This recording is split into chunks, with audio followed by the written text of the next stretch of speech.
You have absolutely no idea what you're asking for, and frankly, I'm tired of pretending that your impossible deadlines make any kind of sense.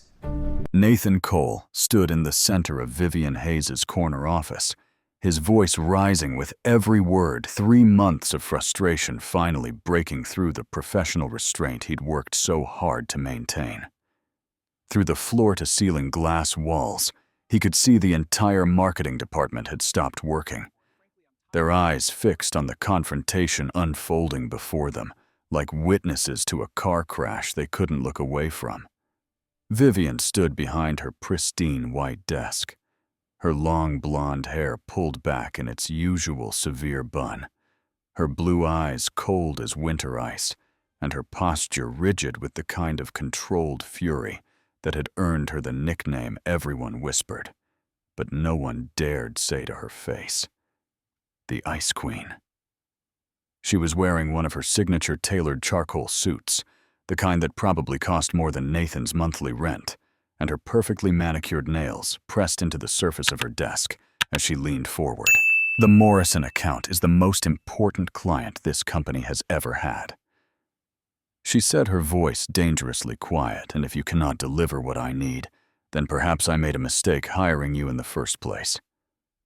Nathan felt something snap inside him, some final thread of patience that had been fraying for weeks, and the words came pouring out before he could stop them. You made a mistake, he repeated incredulously. The only mistake here is your complete inability to understand that your employees are human beings, with lives outside these walls, with families who need them, with children who are counting on them to come home. Something flickered across Vivian's face, something that looked almost like pain. But it was gone so quickly, Nathan thought he might have imagined it. You think I don't understand sacrifice? She said, and her voice cracked on the last word in a way that stopped Nathan's anger cold. You think I became this? She gestured at her office, at herself, at everything she had built without losing everything that mattered. And then she did something that would change both of their lives forever. She crossed the distance between them in 3 quick strides, grabbed his tie, and kissed him. The world stopped. The marketing department collectively held their breath. Nathan stood frozen, caught between the anger still coursing through his veins and the sudden overwhelming awareness of Vivian's lips against his, the scent of her perfume, the slight trembling of her hands where they gripped his shirt. When she pulled away, her carefully constructed facade had crumbled completely. Without a word, she grabbed her designer purse from her desk and walked out of her own office, leaving Nathan standing there alone, with the taste of her lipstick still on his lips, and every employee in the building staring at him through those glass walls. What he didn't know, what he couldn't possibly have guessed, was that Vivian Hayes was heading to the exact same place he desperately needed to be, and their worlds were about to collide in ways neither of them could have imagined. Before we continue, please tell us where in the world you're tuning in from. We love seeing how far our stories travel. 3 months earlier, Nathan Cole's alarm went off at 5:30 in the morning, just like it did every day, and just like every day, he hit the snooze button exactly twice before dragging himself out of bed to face another day of being everything to everyone. Daddy, you're going to be late again.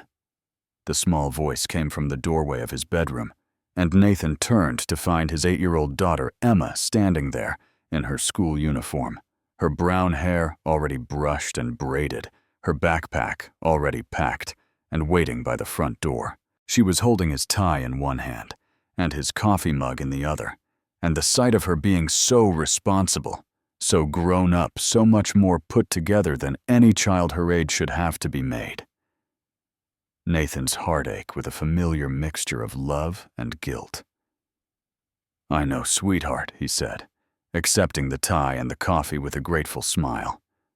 I'm hurrying, I promise. Emma followed him to the bathroom and stood on her tiptoes to help him straighten his collar while he attempted to tame his dark hair into something resembling professional. Her small fingers worked with practiced efficiency, and Nathan thought about how wrong it was that his daughter knew how to tie a Windsor knot better than most adults he knew. "Mrs. Patterson says you have a new job," Emma said. Her brown eyes so much like his own, studying his reflection in the mirror. "She says you're working for a really important lady now." Nathan nodded, trying to project confidence he didn't quite feel. "That's right, sweetie. It's a big marketing agency downtown, and they're paying me a lot more than my old freelance work did. So we're going to be able to do some nice things soon, like get pizza on Fridays again."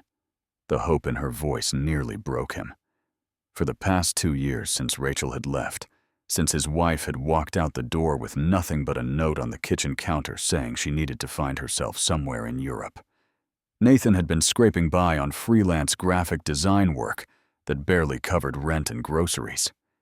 Pizza on Fridays had been one of the first luxuries to go, followed by new clothes, followed by birthday parties, with friends, followed by so many of the simple joys that other children took for granted. Like pizza every Friday, Nathan promised, bending down to kiss the top of Emma's head. Maybe even extra cheese. Her smile was worth every sleepless night, every rejection email, every moment of doubt about whether he was enough to raise this incredible little girl on his own. "Mrs. Peterson will be here in 10 minutes to walk you to school," he reminded her, grabbing his briefcase and doing a mental inventory to make sure he had everything he needed. "Lunch money is on the counter." Emma's smile faltered slightly. "You forgot again, didn't you?" Nathan froze mid-step. "Forgot what?" "My permission slip for the field trip. You were supposed to sign it last night, but you fell asleep on the couch again." The guilt hit him like a physical blow. He remembered now Emma had reminded him 3 times during dinner, but he'd been so exhausted from his final freelance project that he'd passed out before the dishes were even done. He'd promised himself he would be better at this new job, that the steady hours and steady paycheck would mean more time for Emma, more energy for being the father she deserved.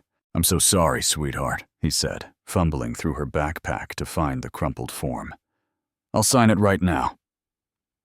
"It's okay, Daddy." Emma's voice had that terrible patient quality, the one that told him she'd gotten used to being disappointed, used to making excuses, used to being the responsible one in their little family of 2. Sophie's mom forgot 3 times before she finally remembered. Nathan signed the form with shaking hands and made himself look his daughter in the eye. "Things are going to be different now," he promised. "This job is our fresh start, Emma. I'm going to be more present, more available, more like the dad you deserve." Emma hugged him tightly, her small arms barely reaching around his waist. "You're already the best dad," she said against his chest.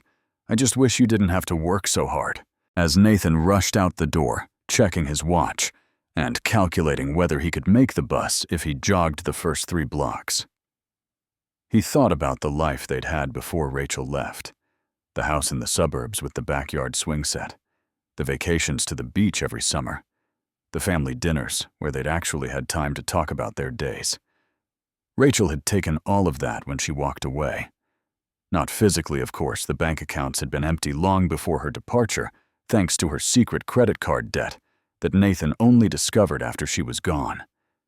But she'd taken their stability, their security, their sense of being a normal family, and left behind a single father, trying desperately to hold together a life that was falling apart at the seams. The bus was crowded, and Nathan stood holding the overhead rail, his mind already racing ahead to the day that awaited him. Apex Creative Agency was one of the most prestigious marketing firms in the city, and they'd offered him the position of marketing director after seeing his portfolio of freelance work. The salary was more than he'd made in the past 3 years combined, and the benefits included health insurance that would finally cover Emma's allergies and dental work. But everyone he'd talked to about Apex had said the same thing with the same worried expression, the same lowered voice. Watch out for Vivian Hayes. She's brilliant, but she's impossible. 4 marketing directors in 18 months, all of them either quit or were fired. She expects perfection, and she doesn't care what it costs you to deliver it. Nathan had listened to the warnings and taken the job anyway, because when you're a single father with a daughter depending on you, you don't have the luxury of being picky about working conditions. You take the opportunity, you put your head down, and you survive. He had no idea riding that crowded bus toward his first day at Apex Creative Agency that survival was about to become the least of his concerns. The Apex Creative Agency offices occupied the top 4 floors of one of the tallest buildings downtown, all gleaming glass and polished chrome, and the kind of minimalist design that screamed money and power. Nathan stepped out of the elevator on the executive floor and immediately felt underdressed, despite having worn his nicest suit and tie, the ones Emma had helped him pick out at the second-hand store last weekend. Everything here was expensive, from the abstract art on the walls, to the leather furniture in the reception area, to the perfectly pressed suits worn by every employee who passed him in the hallway. Even the receptionist looked like she'd stepped out of a fashion magazine, her blonde hair swept up in an elaborate style, her makeup flawless, her expression professionally neutral as she checked Nathan's appointment. "Hayes will see you now," she said, gesturing toward a corner office visible at the end of the hall. Her voice held a note of what might have been sympathy or might have been a warning. Nathan walked toward the office, his leather shoes clicking on the marble floor with every step. Through the glass walls, he could see other employees stealing glances at him, their expressions ranging from curious to pitying. One woman actually mouthed the words, "Good luck," as he passed, and Nathan felt his stomach tighten with nerves. The door to Vivian Hayes' office was already open, and Nathan paused at the threshold to take in the scene before him. The office was massive, at least 3 times the size of the apartment he shared with Emma, with floor-to-ceiling windows that offered a panoramic view of the city skyline. The furniture was sleek and modern, all clean lines and neutral colors, and there wasn't a single personal item anywhere in sight. No photographs, no decorations, no evidence that a human being spent any time here at all. And then, there was Vivian Hayes herself. She sat behind a massive white desk, her attention fixed on her laptop screen, and Nathan's first impression was that she looked like she'd been carved from ice. Her long blonde hair was pulled back in a severe bun that emphasized the sharp angles of her cheekbones. Her skin was pale and flawless, almost luminous in the morning light streaming through the windows. She wore a tailored charcoal suit that fit her slim figure perfectly, and her blue eyes, when she finally deigned to look up at him, were the coldest eyes Nathan had ever seen. "You're late," she said, without any form of greeting. Nathan glanced at his watch. "Actually, I'm 3 minutes early. My email specifically stated that I expected you at 8:45. It is now 8:47. Nathan opened his mouth to argue that her email had said 9 o'clock. He'd read it at least a dozen times to make sure he wouldn't be late. But something in Vivian's expression told him that arguing would be pointless. She had already decided he was wrong, and no amount of evidence would change her mind. "I apologize," he said, instead forcing his voice to remain calm and professional. "It won't happen again. See that it doesn't." Vivian gestured to a chair across from her desk, not really an invitation so much as a command. "The Henderson presentation is in 3 weeks. I assume you've reviewed the materials I sent you." Nathan sat down, noting that the chair was positioned slightly lower than Vivian's own, a subtle power play that he was sure was entirely intentional. "Yes, I've reviewed everything, and I have some ideas about how we might improve the visual component of the campaign." For the first time, something that might have been interest flickered across Vivian's face. "Go on," Nathan spent the next 20 minutes outlining his vision for the Henderson account, drawing on all the skills he'd developed during his years of freelance work. He talked about color theory and consumer psychology, about the importance of creating an emotional connection with the target demographic, about the subtle ways that design choices could influence purchasing decisions. He was passionate and articulate, and by the time he finished, he felt confident that he'd made a good impression. Vivian listened without interrupting her expression, giving nothing away. When Nathan finally fell silent, she was quiet for a long moment, her eyes studying him with an intensity that made him want to squirm. "Those ideas are adequate," she finally said. Nathan blinked. "Adequate?" "They show a basic understanding of marketing principles, but they lack the innovation that Apex is known for." Vivian turned her attention back to her laptop, effectively dismissing him. "I'll need a revised proposal on my desk by 5 o'clock today. Focus on creating something memorable, not merely competent. Today. But I've just started. I don't even know where the conference rooms are yet." Vivian looked up, one perfectly shaped eyebrow arching in what was clearly her signature expression of disapproval. "Mr. Cole, I hired you because your portfolio suggested you were capable of exceptional work under pressure. Was I mistaken?" Nathan felt his jaw clench, but he forced himself to take a breath before responding. "No, you weren't mistaken. You'll have the revised proposal by 5. 4:30, actually. I have a call at 5. Vivian waved her hand in dismissal. "Jennifer at reception will show you to your office. I trust you can find your way back here by this afternoon."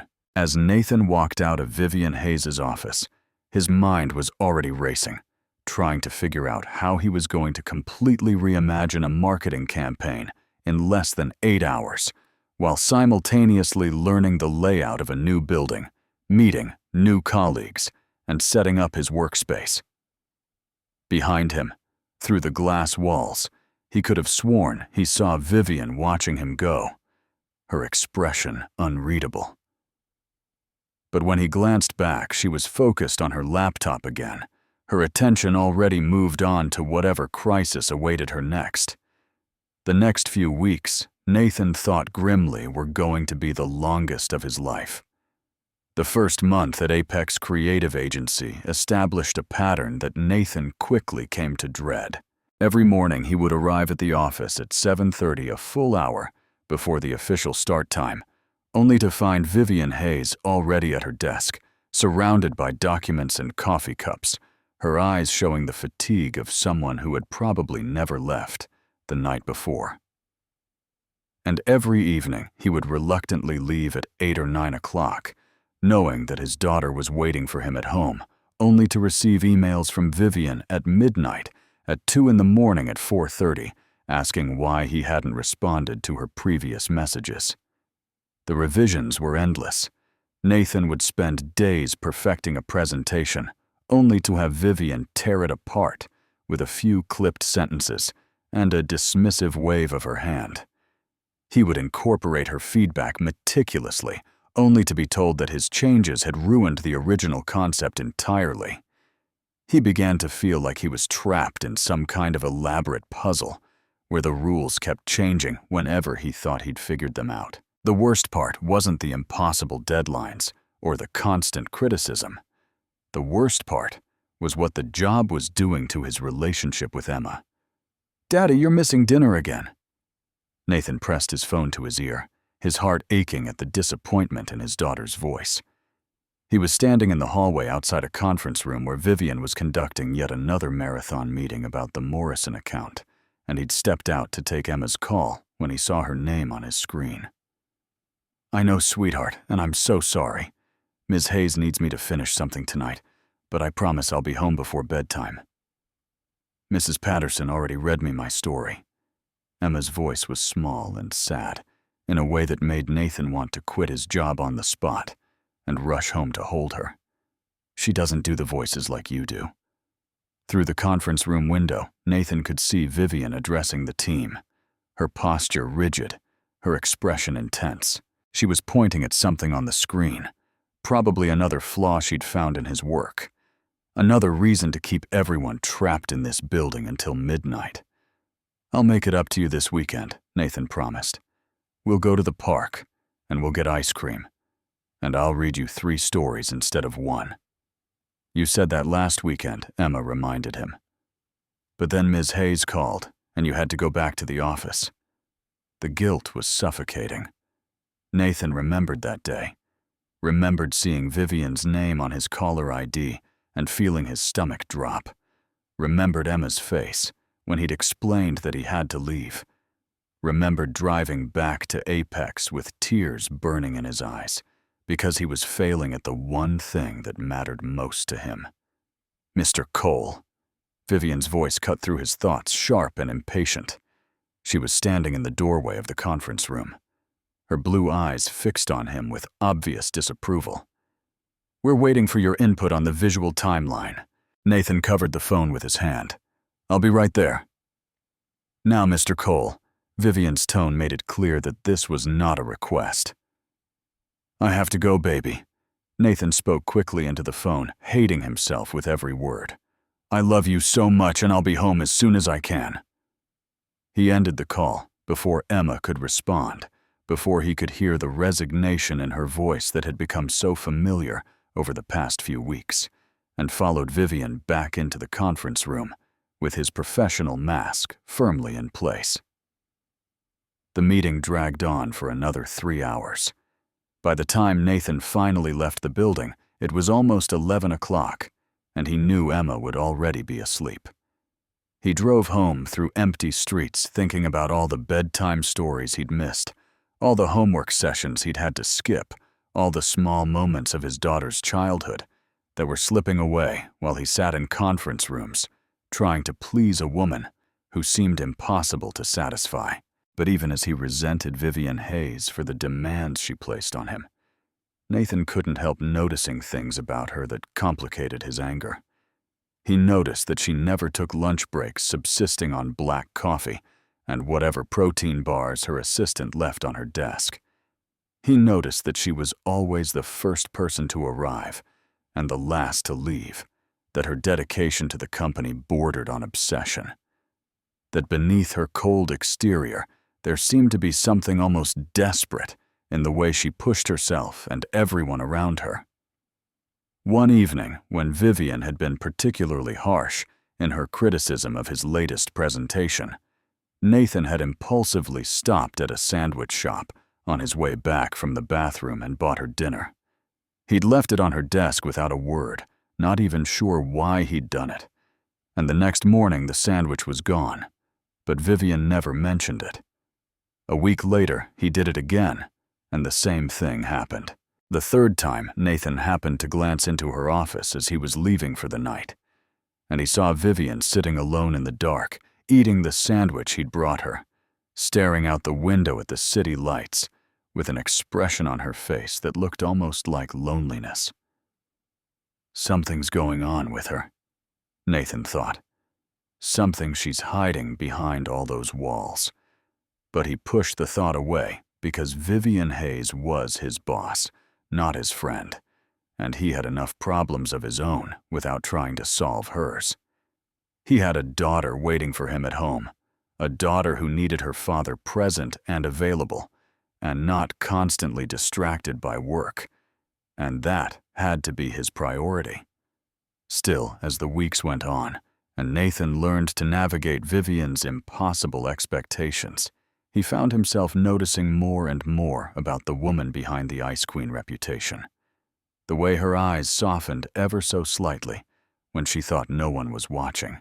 The way she sometimes paused in the middle of a demanding rant, as if she'd suddenly realized how harsh she was being. The way she always asked about his daughter just once at the beginning of each day, before retreating back behind her professional armor. Vivian Hayes was a mystery, Nathan realized, and despite his better judgment, despite all the reasons he should keep his distance and focus on his job, he found himself wanting to understand her. He had no idea how dangerous that curiosity would prove to be. The Morrison account crisis began on a Tuesday morning that had started badly and proceeded to get dramatically worse with every passing hour.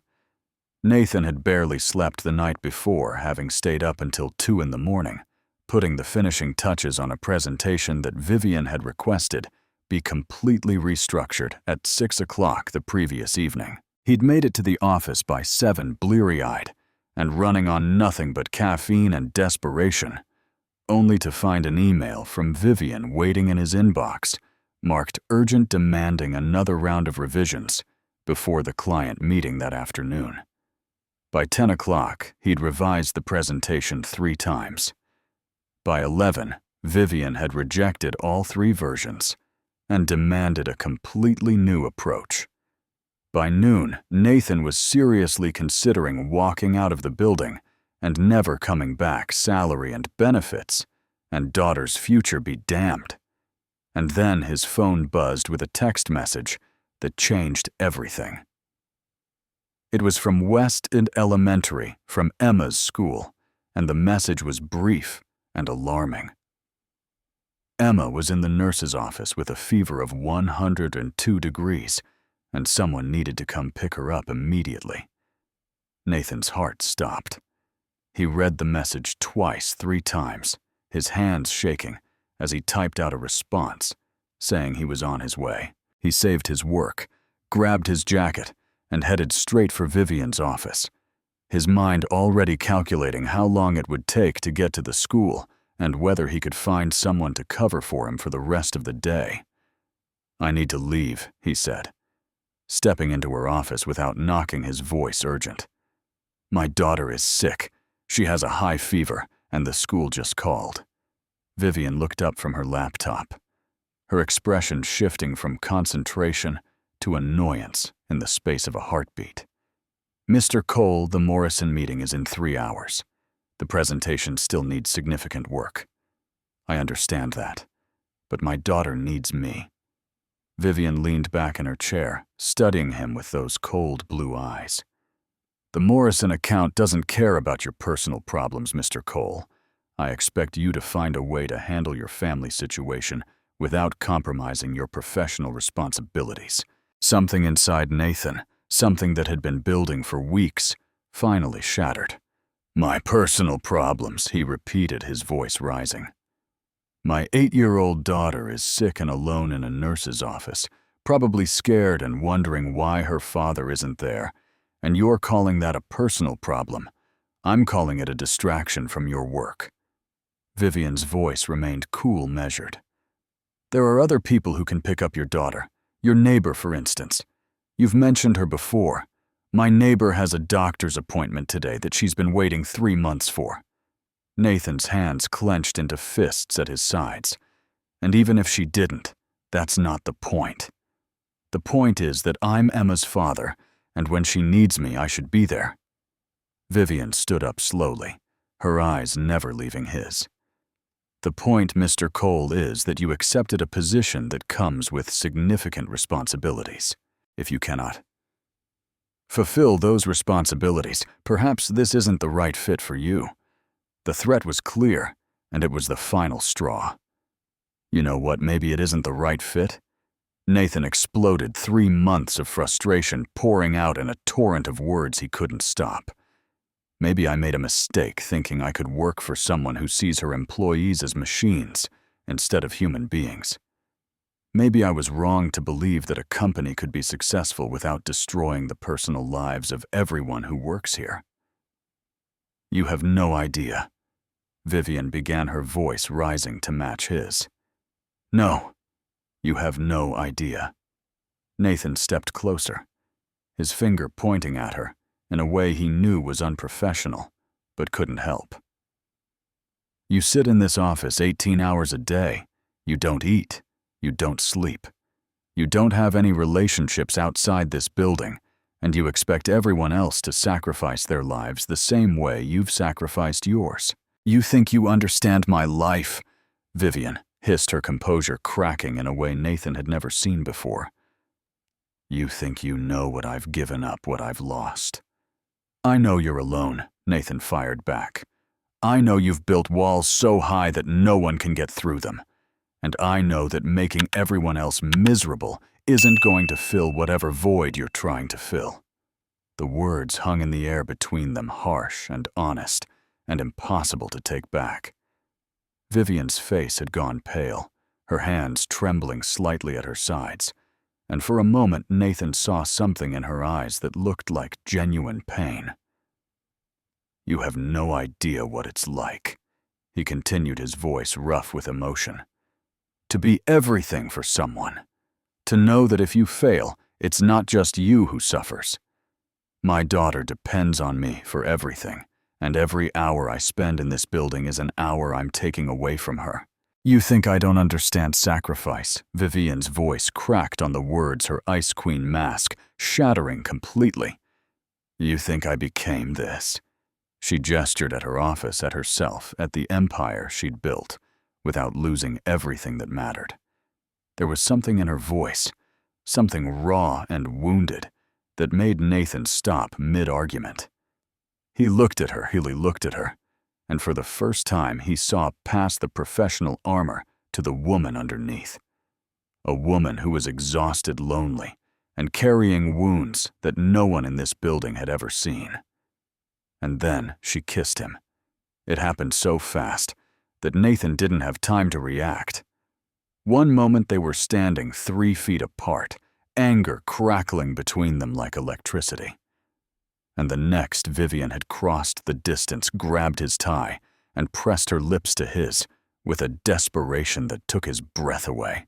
Through the glass walls, Nathan was distantly aware of the entire marketing department watching in stunned silence. But all he could focus on was Vivian, her lips soft against his, her hands gripping his shirt, like she was afraid he might disappear, her whole body trembling with emotions she'd been suppressing for far too long. When she pulled away, her eyes were filled with tears, and something that looked like terror. "I'm sorry," she whispered. "I'm so sorry." And before Nathan could respond, before he could say anything at all, Vivian grabbed her purse and walked out of her own office, leaving him standing alone with the taste of her still on his lips, and a decision to make that would affect everything. For a long moment after Vivian disappeared into the elevator, Nathan couldn't move. His brain was struggling to process what had just happened, trying to reconcile the cold, demanding boss he'd spent 3 months resenting with the vulnerable woman who had just kissed him with such desperate urgency. His lips still tingled where hers had pressed against them, and his heart was pounding so hard he could feel it in his temples. Through the glass walls, he could see his colleagues staring at him with expressions that ranged from shocked to amused to deeply confused. A few people were whispering to each other, probably already composing the gossip that would spread through the office like wildfire. Nathan knew that by the end of the day, everyone in the building would know what had happened in Vivian Hayes' corner office. His phone buzzed in his pocket, and the sound jolted him back to reality. Emma. His daughter was still waiting for him at school, still sick, still needing her father to come and take her home. Nathan grabbed his briefcase and practically ran for the elevator, ignoring the curious looks and barely audible questions from his coworkers. Whatever had just happened with Vivian, whatever it meant, it would have to wait. His daughter came first, always.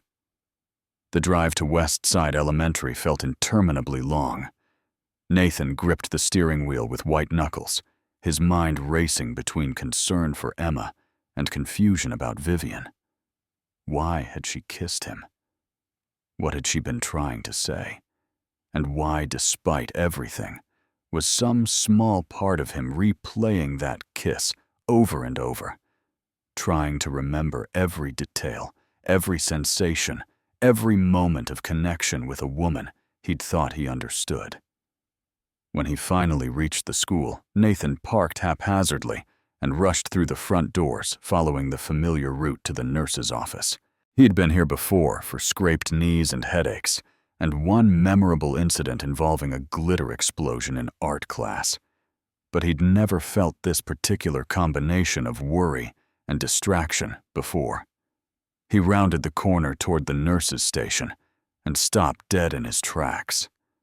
Because sitting in the small waiting area, holding Emma's hand and speaking in soft, soothing tones, was Vivian Hayes. Nathan blinked, certain he must be hallucinating. But no, there she was, the Ice Queen herself, perched on one of those tiny plastic chairs designed for children, her designer suit looking wildly out of place in the fluorescent-lit school hallway. Her hair had come slightly loose from its severe bun, and there was a softness in her expression that Nathan had never seen before. And Emma, his daughter, who was supposedly sick and miserable, was looking up at Vivian with obvious adoration. And then the prince realized that he didn't need a grand adventure to be happy. Vivian was saying, her voice gentle and warm, in a way that seemed impossible coming from the same woman who had terrorized the marketing department for years. He just needed to find the people who made him feel like home. "That's a good ending," Emma said, her voice slightly hoarse from fever, but filled with contentment. "I like stories where people find their home." Nathan must have made some sound because both Vivian and Emma looked up at the same moment. His daughter's face broke into a relieved smile. "Daddy, you came." "Of course I came, sweetheart." Nathan rushed forward, dropping to his knees beside Emma's chair and pressing his hand to her forehead. She was warm, definitely feverish, but her eyes were bright, and she didn't seem to be in any distress. "Are you okay? How are you feeling?" "My throat hurts and my head feels fuzzy," Emma reported. "But Miss Vivian has been reading to me. She does really good voices. The nurse said you were coming, but then Miss Vivian showed up first, and she made the waiting not so boring." Nathan looked at Vivian, 1,000 questions in his eyes. "Miss Vivian." The school nurse appeared in the doorway, her expression helpful and slightly confused. "Mr. Cole." "I'm glad you're here. Emma's fever seems to be stabilizing, but she should probably rest at home for the next day or two." She glanced between Nathan and Vivian. "I didn't realize you knew each other. Ms. Hayes has been one of our reading volunteers for almost 2 years now." 2 years? Nathan stared at Vivian, trying to reconcile this new information with everything he thought he knew about her. 2 years of volunteering at an elementary school reading to children, and she'd never mentioned it once in all their conversations about his daughter. Vivian stood up, smoothing her suit jacket in a gesture that seemed almost nervous. She looked at Nathan with an expression that was part apology, part fear, and part something else he couldn't quite identify. "I had no idea Emma was your daughter," she said quietly. "Collins is a common name, and I never thought to ask." "She's never mentioned. I didn't know." Emma tugged on Nathan's sleeve, demanding his attention. "Daddy, do you know Miss Vivian?" Nathan looked at his daughter, at this woman, who had just kissed him, and then run away at the collision of his work life and his personal life that he had been desperately trying to keep separate. "Yes, sweetheart," he said slowly. "I work with Ms. Hayes. Is she your friend?" It was such a simple question, innocent and direct, in the way only children could be, and Nathan had no idea how to answer it. He looked at Vivian, saw the vulnerability in her eyes, and realized that everything between them had just become infinitely more complicated. "I think," he said carefully, "we're still figuring that out. Have you ever had a moment that completely changed how you saw someone? Stay with us. What happens next will surprise you." Vivian excused herself shortly after that, mumbling something about having to get back to the office. But her eyes lingered on Emma with an expression of genuine warmth that made Nathan's chest tight with emotions he couldn't name. After she left, he focused on getting Emma home, settling her on the couch with a blanket and a cup of warm soup, and her favorite cartoons playing softly in the background. Mrs. Patterson had called to say her doctor's appointment had been rescheduled, and she was happy to come over if needed. But Nathan had told her not to worry. He needed to be with his daughter today, and for once, work would just have to wait. As he sat beside Emma, watching her small face relax into sleep, Nathan's mind kept returning to the scene at the school. Vivian Hayes, the woman everyone called the Ice Queen, sitting in a child-sized chair and reading fairy tales to sick children. Vivian Hayes, who had never once mentioned that she spent her Wednesday afternoons volunteering at an elementary school. Vivian Hayes, who had looked at his daughter with an affection that seemed completely at odds with everything Nathan thought he knew about her. "I like Miss Vivian," Emma murmured sleepily, her eyes half closed. "She's nice. You've known her a long time, haven't you, sweetheart?" Emma nodded, snuggling deeper into her blanket. "Since I started school here, she comes every Wednesday and reads to whoever wants to listen. She always picks the best books, and she does different voices for all the characters, and she never makes us feel bad if we don't know big words." "That sounds really special," Nathan said, brushing hair back from his daughter's forehead. "It is."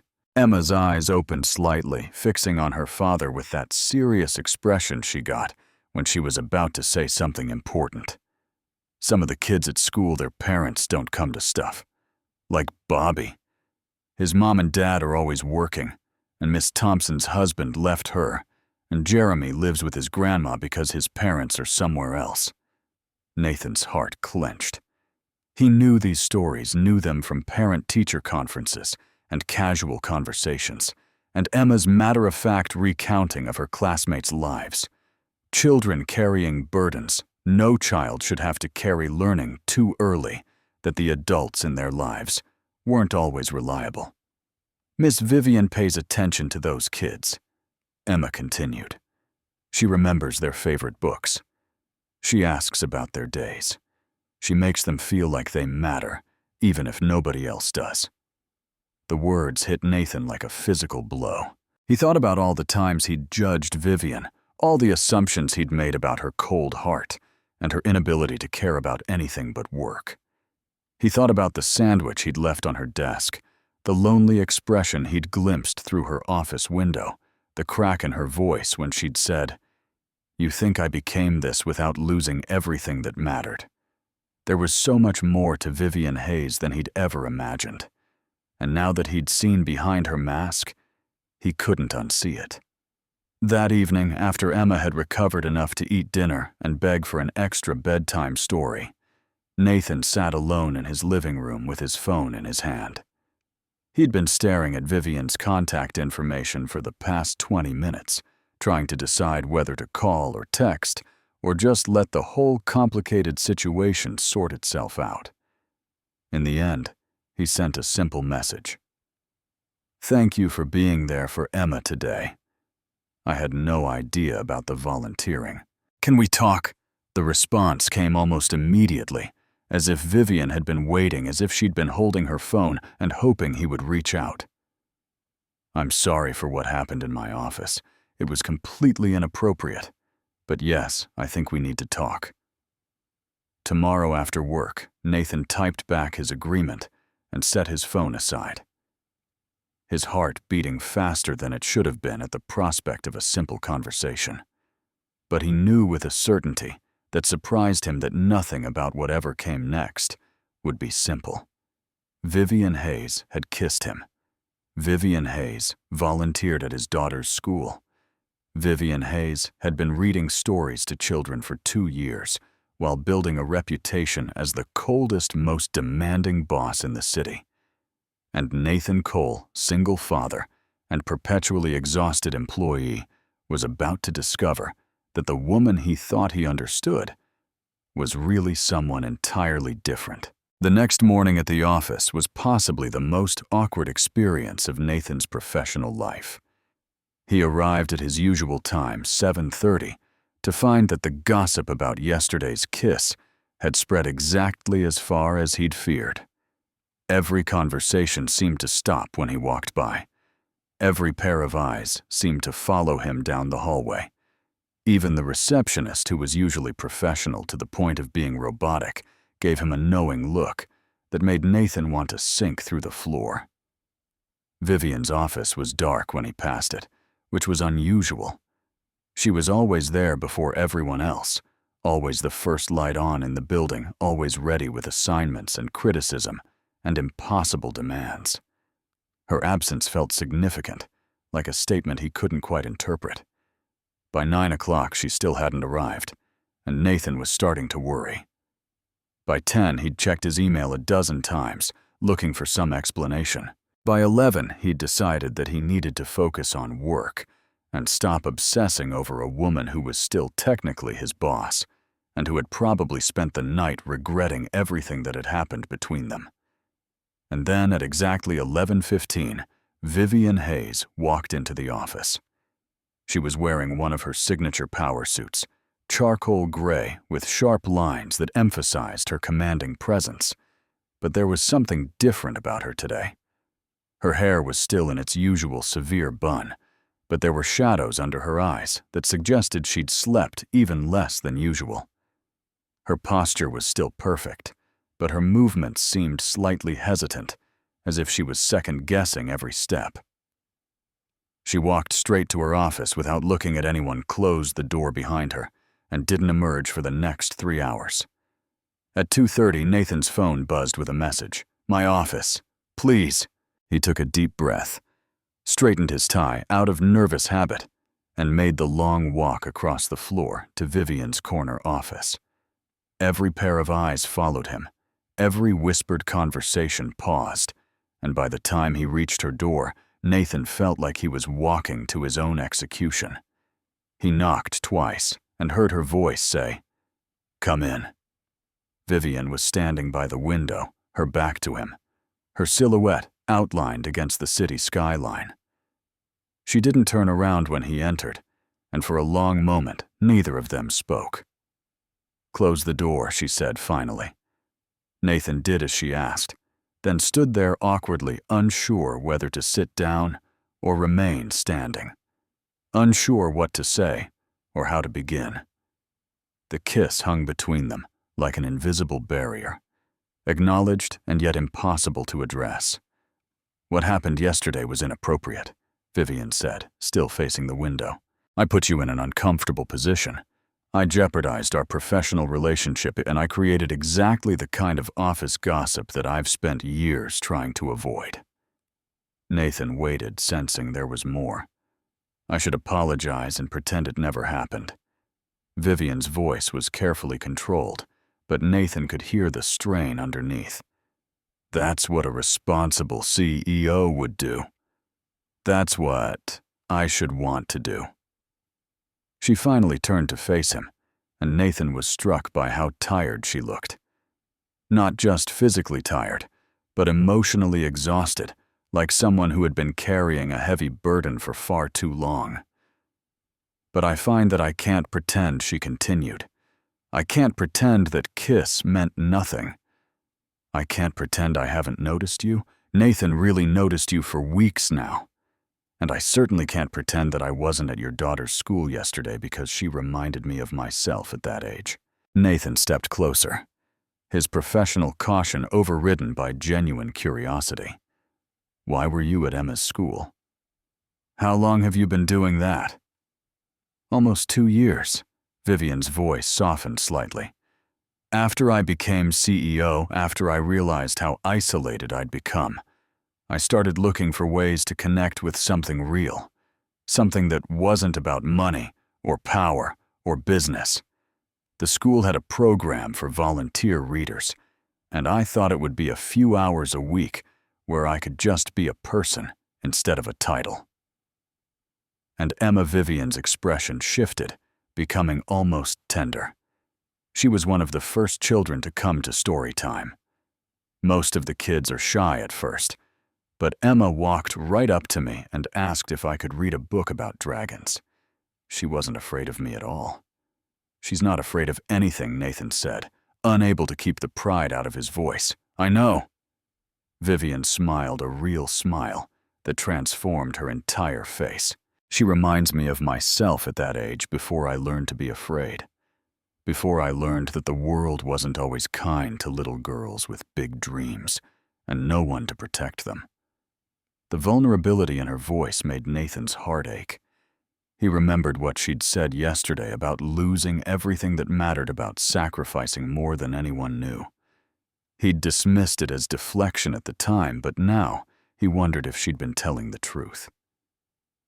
"You said you lost everything," he said carefully. "What did you mean by that?" Vivian was silent for a long moment. Then she walked to her desk, sat down in one of the visitor chairs instead of her usual power position behind the desk, and gestured for Nathan to join her. "If we're going to talk about this," she said, "really talk about it, then I think we need to do it somewhere that isn't this office, somewhere that isn't filled with all the expectations and assumptions that come with being the CEO and the marketing director." Nathan sat down across from her.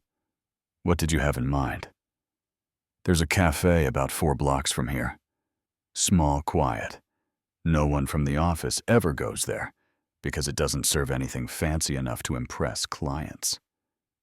Vivian met his eyes, and for the first time, Nathan saw something that looked like hope underneath her carefully maintained composure. "I go there sometimes when I need to think. Would you meet me there after work?" Nathan thought about Emma, about Mrs. Patterson, about all the reasons he should keep his professional and personal lives separate. Then he thought about the woman sitting across from him, the woman who read stories to children and left sandwiches uneaten on her desk and kissed him like she was drowning, and he was the only thing that could save her. "Yes," he said, "I'll be there." The cafe was exactly as Vivian had described it, small and quiet and completely ordinary. The kind of place that tourists walked past without a second glance, but locals treasured for its excellent coffee and peaceful atmosphere. Nathan arrived first and chose a table in the corner away from the windows and the few other customers scattered around the room. He ordered a black coffee and tried not to check his phone every 30 seconds. Tried not to wonder if Vivian had changed her mind. Tried not to think too hard about what he was doing here and why it felt so important. When Vivian walked through the door at exactly 6 o'clock, Nathan barely recognized her. Her hair was down, falling in soft blonde waves around her shoulders, instead of pulled back in its usual severe style. She was wearing a cream-colored cashmere sweater and dark jeans, casual clothes that made her look younger and more approachable than he'd ever seen her. Without the armor of her power suits and perfect makeup, she looked almost vulnerable, almost human, almost like someone Nathan might have met at a parent-teacher conference or a neighborhood barbecue. She was beautiful, he realized with a jolt. He'd always known she was attractive in an intimidating ice queen sort of way. But this was different. This was the kind of beauty that came from dropping pretenses, from allowing yourself to be seen. Vivian spotted him and made her way to the table, her movements hesitant in a way they never were at the office. She sat down across from him, ordered an herbal tea when the waitress came by, and then looked at Nathan with an expression that was equal parts nervous and determined. "I don't usually talk about my past," she said quietly. "I've spent most of my adult life building walls to protect myself from it. But yesterday when I kissed you when I ran away, and then found myself at that school with your daughter, I realized that those walls aren't protecting me anymore. They're just keeping me isolated. You don't have to tell me anything." "You're not comfortable sharing," Nathan said. "I know." Vivian wrapped her hands around her tea mug, drawing warmth from the ceramic. "But I want to. I think maybe I need to, and you're the first person in a very long time who I've trusted enough to try." She took a deep breath, and Nathan watched her compose herself, gathering courage for whatever she was about to reveal. "I grew up with a single mother," Vivian began. "My father left when I was 3 years old. I have exactly one memory of him." This vague image of a man with dark hair walking out the door with a suitcase, and then nothing. He never called, never wrote, never sent so much as a birthday card. My mother told me he had moved to California, started a new family, pretended his old life never existed. Nathan nodded silently, recognizing the pain of parental abandonment, even if his own experience was different. My mother was incredible. Vivian continued, her voice softening with love and grief. She worked 3 jobs to keep us fed and housed, sometimes 4 during the summers. She never complained, never made me feel like a burden. Always told me that I could do anything I set my mind to. She used to say that the only thing standing between me and my dreams was the belief that I didn't deserve them. She sounds like an amazing woman, Nathan said. She was. Vivian's eyes glistened with unshed tears. She got sick when I was 16. Cancer started in her lungs and spread before anyone knew what was happening. I spent the next 2 years watching her fade away, watching this incredible, strong woman become a shadow of herself. Nathan's heart ached for the 16-year-old girl Vivian had been forced to grow up too fast while watching her mother die. I worked through high school and college, Vivian continued. Scholarships covered tuition, but everything else, books, rent, food, that was on me. I'd go to class during the day, work night shifts at a diner, and spend whatever time was left studying or taking care of my mom. How did you manage? I didn't sleep much. Vivian smiled slightly, but there was no humor in it. I got very good at functioning on 4 hours a night and endless cups of coffee. I learned that if I wanted something, no one was going to give it to me. I had to take it for myself. She paused, and Nathan could see her struggling with the next part of her story. My mother died when I was 22, she said finally. It was 3 weeks after I graduated from college. She held on just long enough to see me get my degree, and then she let go. I think she'd been fighting to stay alive for me, and once she knew I was going to be okay, she allowed herself to rest. The tears that had been threatening finally spilled over, trailing silently down Vivian's cheeks. She wiped them away impatiently, as if crying was a weakness she couldn't afford. After she died, I was completely alone. No siblings, no extended family, no father who cared whether I existed. Everyone I had ever loved was gone, and I was 22 years old, with nothing but a business degree and a mountain of medical bills. So you built Apex, Nathan said, beginning to understand. So I built Apex. Vivian nodded. I threw myself into work because work was the only thing that couldn't leave me. Clients might come and go, employees might quit, but the company itself was mine. I controlled it completely. It couldn't abandon me the way everyone else had. Nathan reached across the table and took her hand. It was an impulsive gesture, driven by empathy rather than thought, but Vivian didn't pull away. Instead, she looked at their joined hands with an expression of wonder, as if she'd forgotten what it felt like to be touched with kindness. I became the person everyone expected me to be, she continued. The tough CEO who didn't need anyone, who never showed weakness, who demanded perfection, because accepting anything less felt like opening the door to failure. I told myself I was being strong, but really I was just terrified. Of what? Of letting anyone close enough to hurt me again. Vivian met his eyes, and Nathan saw decades of loneliness reflected in their blue depths, of being abandoned one more time. They sat in silence for a moment, Nathan still holding Vivian's hand, both of them processing the weight of what she'd shared. The cafe had grown quieter as evening deepened. The other customers drifting away until they were nearly alone in their corner booth. There's more, Vivian said finally. About 5 years ago, I thought I'd found someone. His name was Michael, and he was charming and attentive and everything I thought I wanted. We got engaged after a year of dating, and for a little while, I actually believed I might have a normal life. Love, marriage, maybe even children someday. What happened? Vivian's expression hardened. Apex was struggling.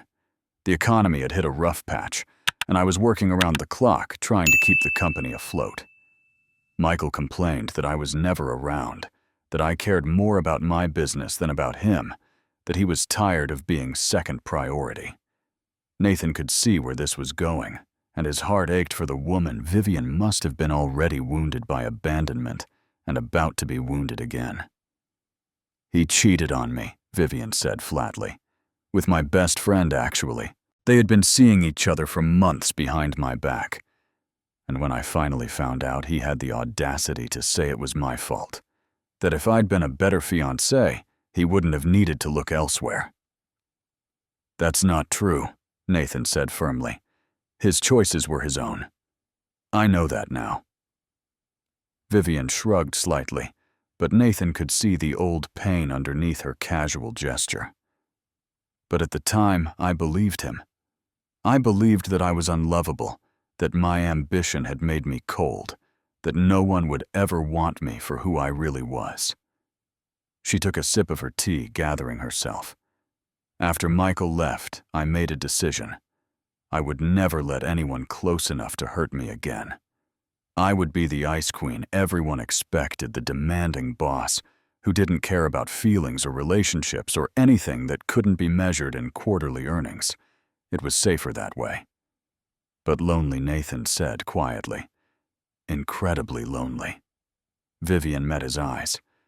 That's why I started volunteering at the school. I needed something that reminded me I was still human. Those children, they don't care about my title or my reputation. They just want someone to read them stories and make them feel seen. Like Emma. Like Emma. Vivian smiled, and for a moment she looked almost peaceful. Your daughter has no idea how much she's helped me. Every Wednesday when I see her smile, when I watch her get lost in a story, I remember what it feels like to hope. Nathan squeezed her hand, overwhelmed by everything she'd shared, by the depth of pain and resilience that lay beneath her polished exterior. He'd spent 3 months resenting this woman, 3 months assuming she was heartless and cold, and now he understood that she was neither of those things. She was wounded, she was protective, and beneath all her walls and defenses, she was desperate to be loved. Can I tell you something? He asked. Vivian nodded. When my wife left, Nathan began. I thought I would never recover. Rachel and I had been together since college. She was my best friend, my partner, the mother of my child. When she walked out that door with nothing but a note saying she needed to find herself, I felt like my entire world had collapsed. Vivian listened intently, her eyes never leaving his face. Emma was 6. Nathan continued. Too young to understand why her mother wasn't coming back, but old enough to feel the absence. She cried for Rachel every night for 6 months. She would ask me when Mommy was coming home, and I had to keep telling her the truth, that I didn't know that Mommy had to go away for a while, that it wasn't her fault. That must have been devastating. It was. Nathan's voice grew thick with old emotion, and the worst part was that I couldn't fall apart.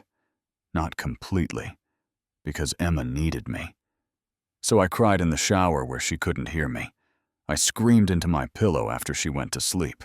I carried all this grief and anger and confusion, and I had no one to share it with. Vivian's free hand reached across the table to cover their joined hands, creating a connection that felt almost sacred. I started to believe that I wasn't enough. Nathan admitted that Emma deserved a mother, a complete family, and I was failing her by being only one parent. I worked constantly because I was terrified that if I slowed down the fear and the pain would catch up with me. I missed her bedtime stories and her school plays and 1,000 little moments, all because I was too scared to face what my life had become. You were surviving, Vivian said softly. That's not the same as failing. I know that now. Nathan smiled slightly, but for a long time I didn't. For a long time I thought the answer was to work harder to provide more, to fill the gaps in Emma's life with material things instead of presence. I was wrong. What changed? Nathan thought about it for a moment. Emma, actually. About a year ago, she said something that stopped me in my tracks. She said she didn't want more toys, or a bigger apartment or pizza every Friday. She just wanted me to be there when she needed me. She wanted her dad. Children are wiser than we give them credit for. They really are.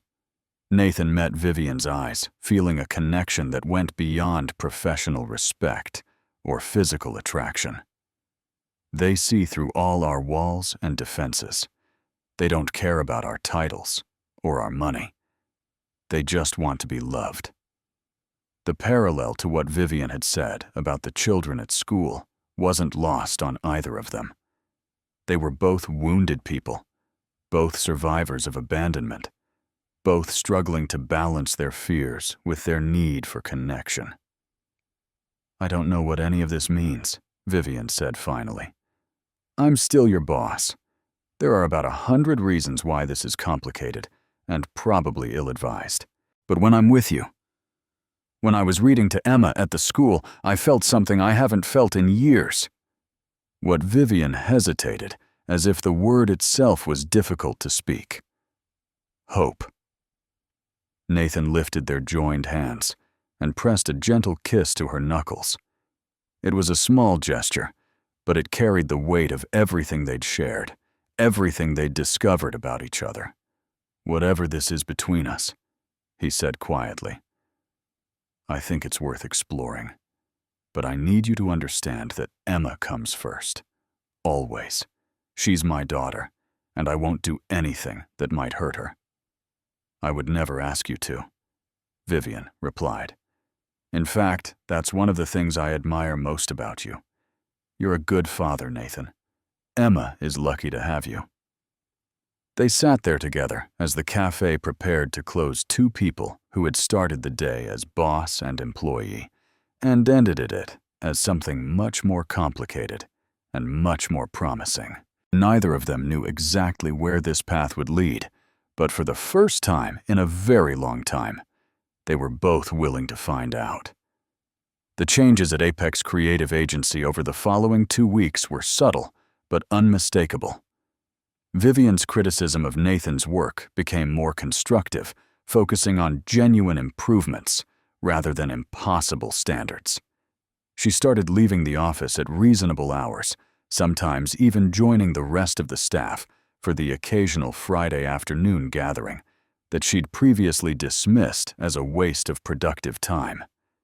Her legendary temper, while still formidable, seemed to have developed a safety valve that prevented the explosive outbursts her employees had learned to fear. Nathan noticed other things, 2 small gestures that no one else would have understood. Vivian started keeping granola bars in her desk drawer, actually eating lunch instead of surviving on black coffee until dinner. She asked about Emma at the beginning of each day, remembering details from previous conversations, following up on the school play rehearsals and the science project and the best friend drama that occupied so much of an 8-year-old's world.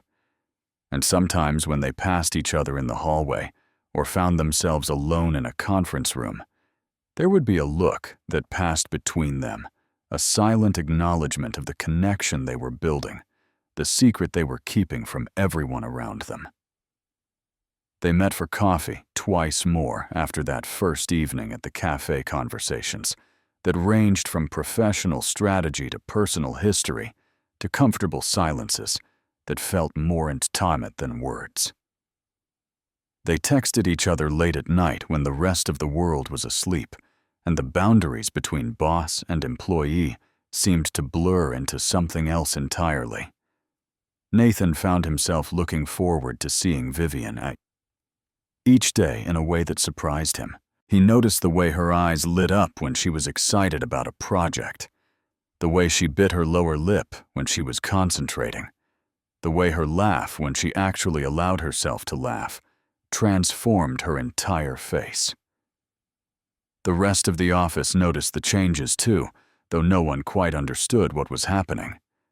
The gossip about the kiss had faded into background noise, replaced by speculation about whether the Ice Queen was going soft, or whether something else was going on entirely. One Thursday afternoon, Vivian invited Nathan to have lunch in her office. They ordered from the Thai place down the street and sat at her conference table eating pad Thai and spring rolls while reviewing the final proposal for the Morrison account. You know, Vivian said, setting down her chopsticks the first time you walked into my office, I thought you were going to be just like all the others. All the other marketing directors you scared away? Vivian smiled, acknowledging the accuracy of his assessment. Yes. I expected you to either crumble under the pressure or quit in frustration. What I didn't expect was for you to push back. You didn't make it easy, Nathan pointed out. Those first few weeks I was genuinely considering whether any salary was worth the stress. I know. Vivian's expression grew serious. I was testing you, I think, seeing if you would fold like the others, or if there was something different about you. And when you kept showing up, kept fighting back, kept refusing to let me bully you into submission, I started to notice. Notice what? That you were exceptional, not just at your job, but as a person. Vivian met his eyes. The way you talked about Emma, the way you defended your need to be there for her, the way you refused to sacrifice your family, even when I was making it as difficult as possible. Most people would have chosen the job and justified it later. You never wavered. Nathan felt warmth spread through his chest at her words. Family is everything to me. After Rachel left, Emma was all I had. I couldn't let her down no matter what. That's what I admire about you, Vivian said softly. That unwavering commitment to the people you love. I've never had that. I've never had someone who would fight for me that way. Nathan reached across the table and took her hand, the gesture becoming familiar between them. You have me now. The words hung in the air, heavy with promise and possibility. Vivian's eyes glistened, and for a moment she looked like she might cry. But instead she squeezed his hand and smiled a real smile that reached all the way to her eyes. I'm starting to believe that she whispered. Their lunch was interrupted by a knock on the door, a junior employee with a question about the presentation layout, and the professional masks slipped back into place with practiced ease. But as Nathan returned to his desk, he caught Vivian's eye through the glass wall of her office, and the look they shared said everything that words couldn't. Something was growing between them, something neither had expected, and both were afraid to name. But for the first time in their parallel, lonely lives, they weren't facing the future alone. True connection often starts where we least expect it. Keep watching to see how these two wounded souls begin to heal each other. The invitation came 3 weeks after their first conversation at the cafe, delivered not through text message or casual conversation, but through an elegant envelope that appeared on Nathan's desk one morning, with his name written in Vivian's distinctive handwriting. Inside was a card with details about a charity gala Apex was sponsoring the following Saturday night. At the bottom, in smaller script, Vivian had added a personal note. I know this is crossing a line, but I can't imagine walking into that room with anyone else. Would you be my +1? Nathan stared at the invitation for a long time, weighing the implications. This wouldn't be a private coffee or a secret lunch in her office. This would be public, visible, a statement that everyone in their professional world would see and interpret. He thought about Emma, about the stable life he was trying to build for her, about the complications that could arise from dating his boss. He thought about Vivian, about the vulnerable woman behind the Ice Queen facade, about the way his heart lifted every time he saw her smile. In the end, the decision wasn't really a decision at all. He texted Vivian one word. Yes. Saturday evening arrived with the kind of nervous anticipation Nathan hadn't felt since high school. He'd arranged for Mrs. Peterson to stay with Emma, promising his daughter that he would tell her all about the fancy party the next morning. He'd rented a tuxedo that fit better than anything he'd ever owned, and he'd spent an embarrassing amount of time trying to get his hair to behave. Vivian had texted him her address, a penthouse apartment in one of the most exclusive buildings downtown, and when Nathan stepped off the elevator onto her floor, he had to take a moment to collect himself. He knocked on her door, and when it opened, his breath caught in his throat. Vivian was wearing a red dress, the exact shade of red that had been her signature color at work, but transformed into something entirely different. The silk fabric draped elegantly over her figure, the neckline revealing just enough to be sophisticated without being immodest, the skirt flowing to her ankles with a slit that showed a glimpse of her long legs when she moved. Her blonde hair cascaded down her shoulders in soft waves, freed from its usual severe bun, catching the light like spun gold. Diamond earrings glittered at her ears, and her makeup was subtle but perfect, emphasizing the blue of her eyes and the curve of her lips. She was, Nathan realized with a jolt that went all the way to his core, the most beautiful woman he had ever seen. "You look," he started, and then stopped because no words seemed adequate.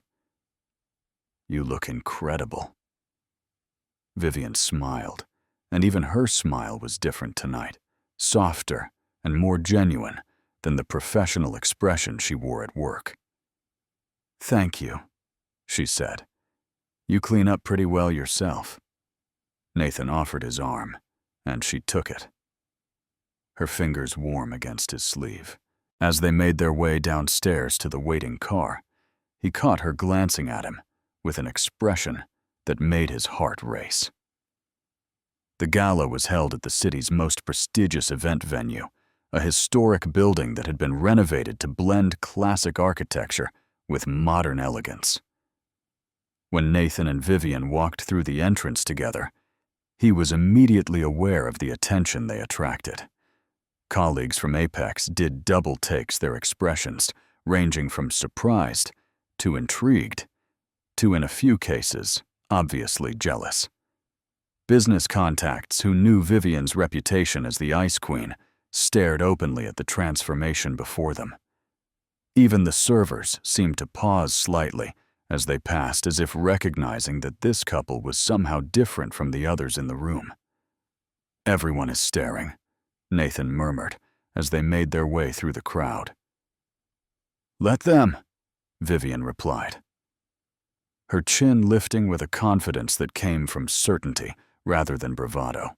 "I'm exactly where I want to be." They danced that night.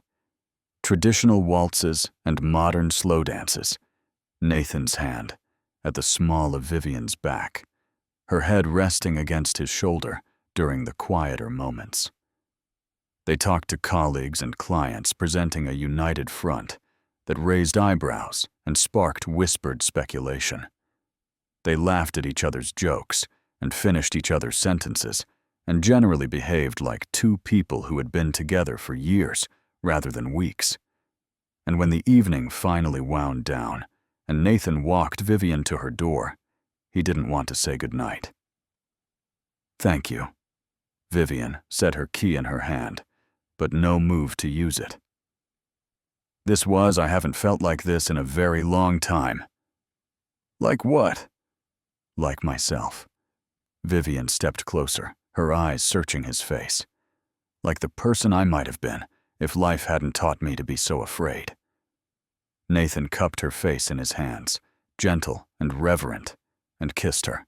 Not the desperate, impulsive kiss from her office that had started everything, but something softer and more intentional. A kiss that said, "I choose you, I see you, I want this." When they finally pulled apart, both of them were breathing hard, and Nathan's heart was pounding so loudly he was sure she could hear it. "I should go," he said reluctantly.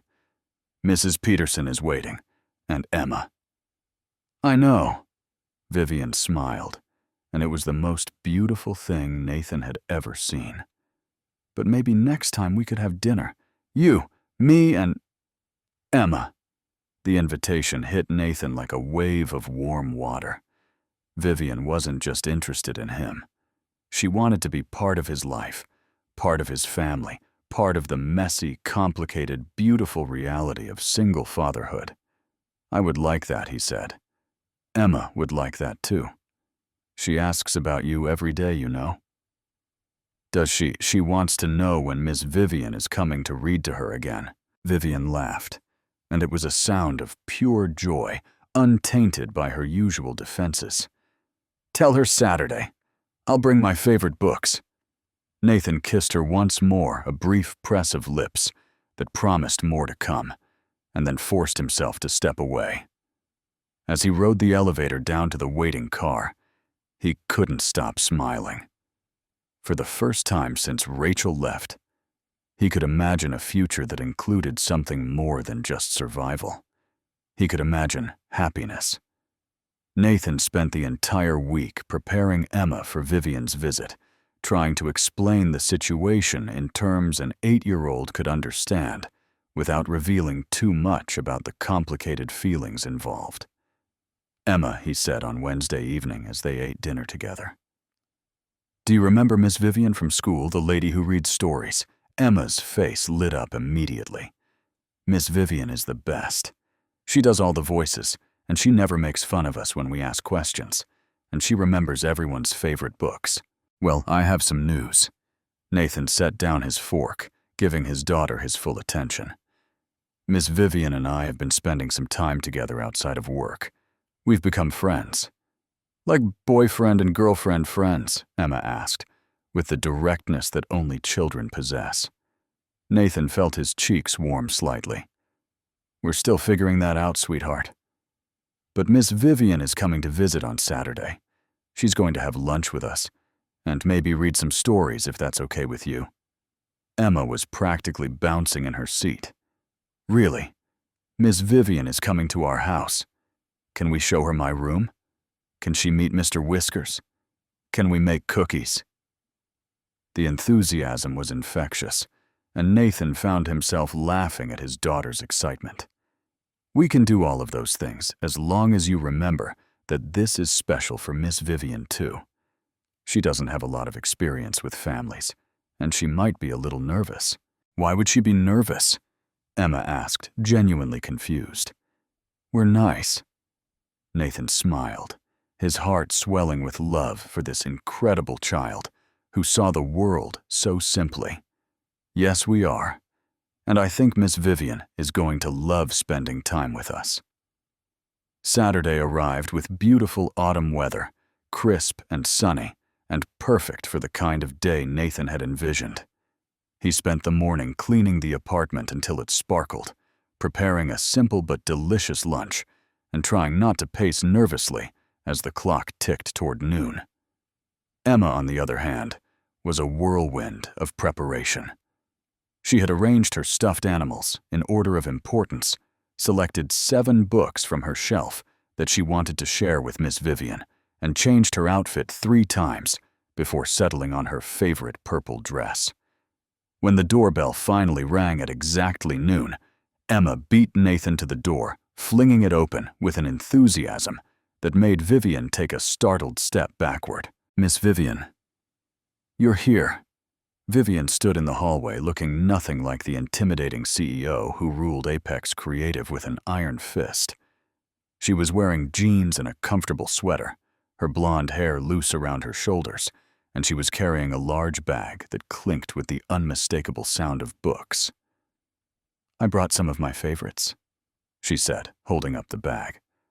I thought we could read together after lunch if you'd like. Emma grabbed Vivian's free hand and pulled her inside without ceremony. Come on, I have to show you my room, and you have to meet Mr. Whiskers. He's my stuffed elephant, not a real cat. And Daddy made pasta for lunch because I told him it's my favorite.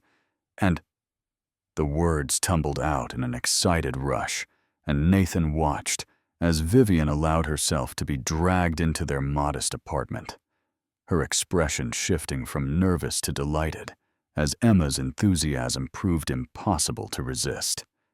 The afternoon unfolded like something from a dream. They ate lunch together, pasta with homemade sauce that Nathan had spent 2 hours perfecting, and Vivian complimented every bite with genuine appreciation. They looked at Emma's room, and Vivian asked thoughtful questions about each stuffed animal's name and backstory. They sat together on the couch, Emma wedged between Nathan and Vivian, as the two adults took turns reading from the stack of books. At some point, Nathan found himself standing in the kitchen doorway, watching Vivian and Emma together, on the floor, their heads bent over a book about magical kingdoms and brave princesses. Vivian was doing the voices, just like Emma had described her dignified composure, completely abandoned, as she squeaked like a mouse and growled like a dragon, and made Emma dissolve into giggles. This was what family was supposed to feel like, Nathan realized. This warmth, this ease, this sense of belonging that had been missing from their lives for so long. And when he looked at Vivian, at the way she listened to Emma's every word, at the genuine joy on her face, he knew that she was feeling it too. After Emma had talked herself into exhaustion and curled up for an afternoon nap on the couch, Nathan and Vivian sat together in the kitchen, speaking in whispers so as not to wake her. "She's incredible," Vivian said, her eyes still fixed on the sleeping child. "You've done such an amazing job raising her, Nathan. She makes it easy." Nathan smiled at his daughter. "Even when things are hard, she reminds me why I keep going." "I've never felt this comfortable anywhere," Vivian admitted. "My apartment is beautiful and expensive and completely empty. This place feels like a home." Nathan took her hand. "That's because it is a home, and you're welcome here anytime you want." Vivian looked at him, her blue eyes bright with emotion that she no longer tried to hide. "I think I'm falling for you," she said quietly. "Both of you, and it terrifies me." Nathan leaned forward and kissed her forehead, a gesture of tenderness that seemed to encompass everything they'd shared. "Let me show you that you don't have to be afraid." Thanksgiving arrived 6 weeks after that first lunch at Nathan's apartment, and with it came the question that Nathan had been both hoping for and dreading.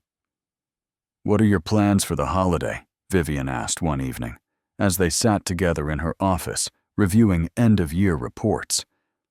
"I assume you'll be with Emma." "We usually keep it small," Nathan admitted. "Just the two of us.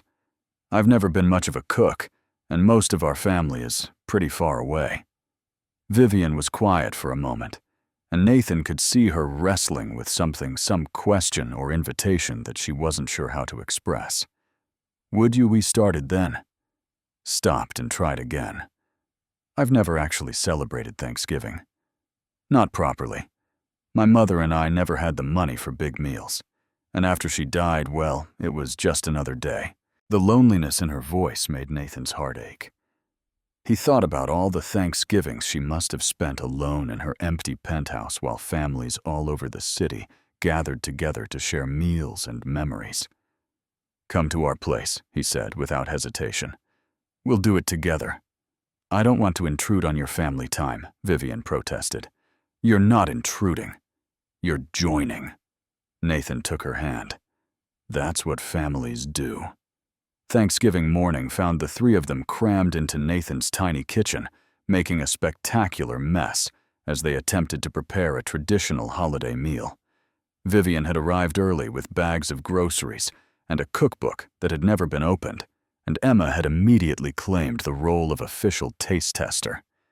The turkey was slightly undercooked. The mashed potatoes had lumps. The pie, which Vivian had insisted on making from scratch, set off the smoke alarm when the crust burnt around the edges. It was, in other words, completely and utterly perfect. "This might be the most creative Thanksgiving meal I've ever seen." Nathan said, surveying the somewhat chaotic spread of dishes on their dining table.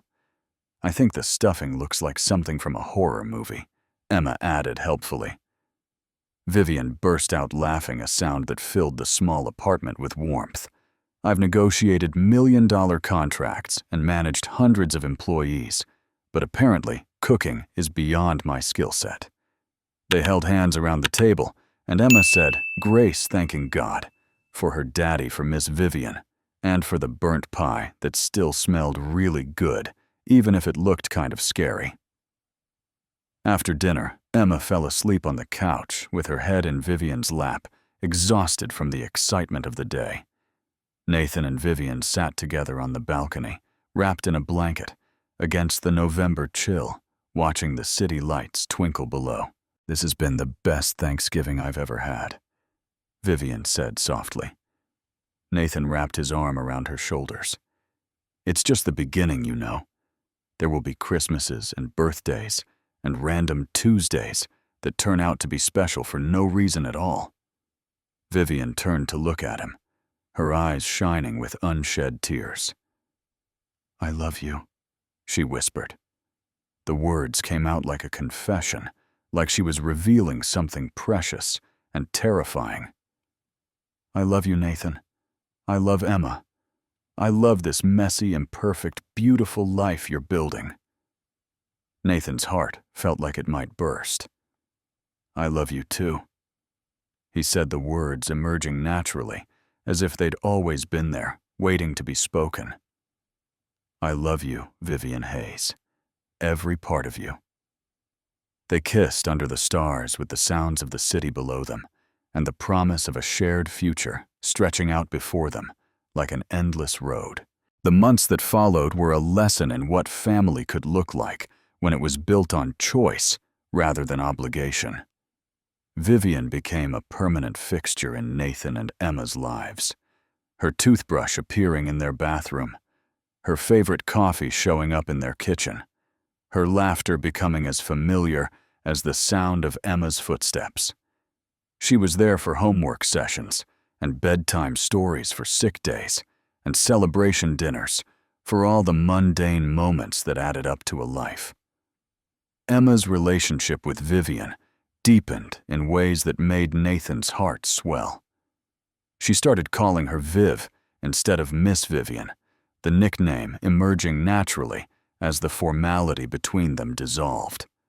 She asked for Vivian's opinion on what to wear to school, confided in her about friend drama, included her in the elaborate games of make-believe that occupied so much of her imagination.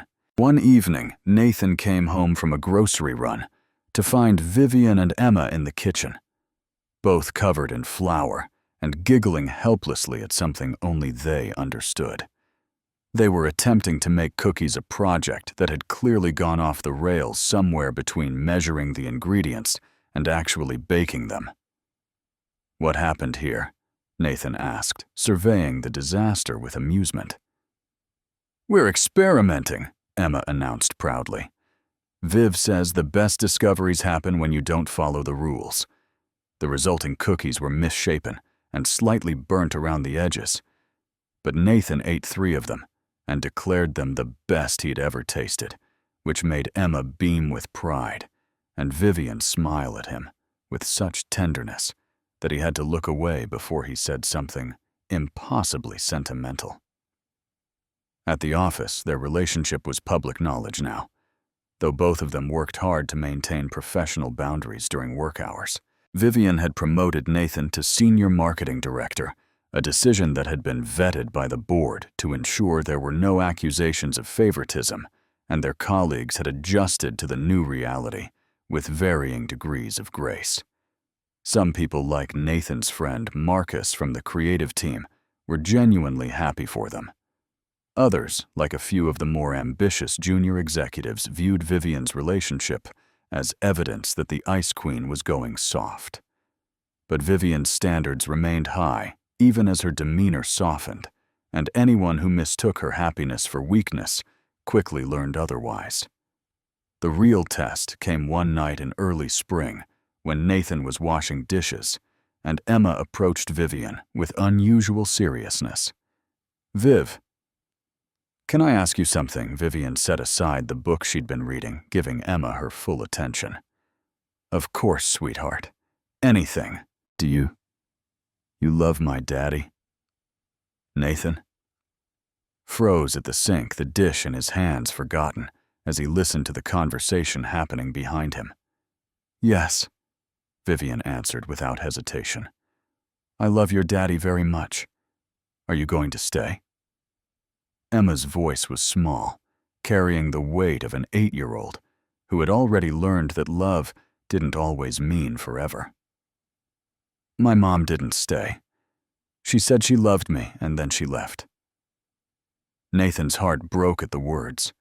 He turned to see Vivian kneeling in front of Emma, taking both of the child's hands in her own. "Your mom made choices that had nothing to do with how much you deserve to be loved," Vivian said gently. "I can't promise that everything will always be perfect because life doesn't work that way. But I can promise you this. I'm not going anywhere. You and your daddy are my family now, and I will always show up for you." The tears that streamed down Emma's face were matched by the ones Nathan was trying to hide as he stood at the sink. When Emma threw her arms around Vivian's neck, hugging her tight, Nathan saw something in Vivian's expression that he'd never seen before. It was the look of someone who had finally come home. It was a Wednesday evening in April, and Nathan was making dinner while Vivian helped Emma with her science project at the kitchen table. The domesticity of the scene, Vivian, in her casual clothes with her hair down patiently, explaining the water cycle to an attentive 8-year-old, made Nathan's heart swell with a happiness he had almost forgotten was possible. The doorbell rang, interrupting their peaceful evening. "I'll get it," Nathan called, turning down the heat under the pasta sauce. When he opened the door, the world seemed to tilt beneath his feet. Standing in the hallway, soaked from the unexpected spring rain, and looking thinner than he remembered, was Rachel, his ex-wife, Emma's mother. "James," she said, using the nickname she'd called him when they were together, and her voice was achingly familiar in a way that made his stomach churn. "I'm back." For a moment, Nathan couldn't speak, couldn't process the reality of the woman who had abandoned them standing before him after nearly 2 years of absence. 2 years of Emma crying herself to sleep, of birthday cards that arrived weeks late, of promises for video calls that never happened. "What are you doing here?" He finally managed his voice low to prevent Emma from hearing. "I made a mistake." Rachel pushed wet hair from her face, her movements carrying that same careless grace he'd once found charming. "I've been in therapy. I'm better now. I want to see my daughter." Before Nathan could respond, he felt a presence behind him and turned to find Vivian standing there, her expression carefully neutral, but her eyes alert with concern. "Everything okay?" she asked quietly. The look of confusion on Rachel's face quickly transformed into understanding as she glanced between Nathan and Vivian, taking in Vivian's comfortable presence in the apartment, the domesticity of the scene she'd interrupted. "I see you didn't waste time replacing me." The unfairness of the accusation made Nathan's jaw clench. But before he could defend himself, a small voice from the hallway froze them all. Mom, Emma, stood there, her science project forgotten, her eyes wide with disbelief, and a complex mixture of emotions that no child should have to process. Hope, hurt, confusion, and furcus. Fear all battled for dominance on her young face. "Lily Pad," Rachel breathed, using the nickname she'd given their daughter as a baby. "Look how big you've gotten."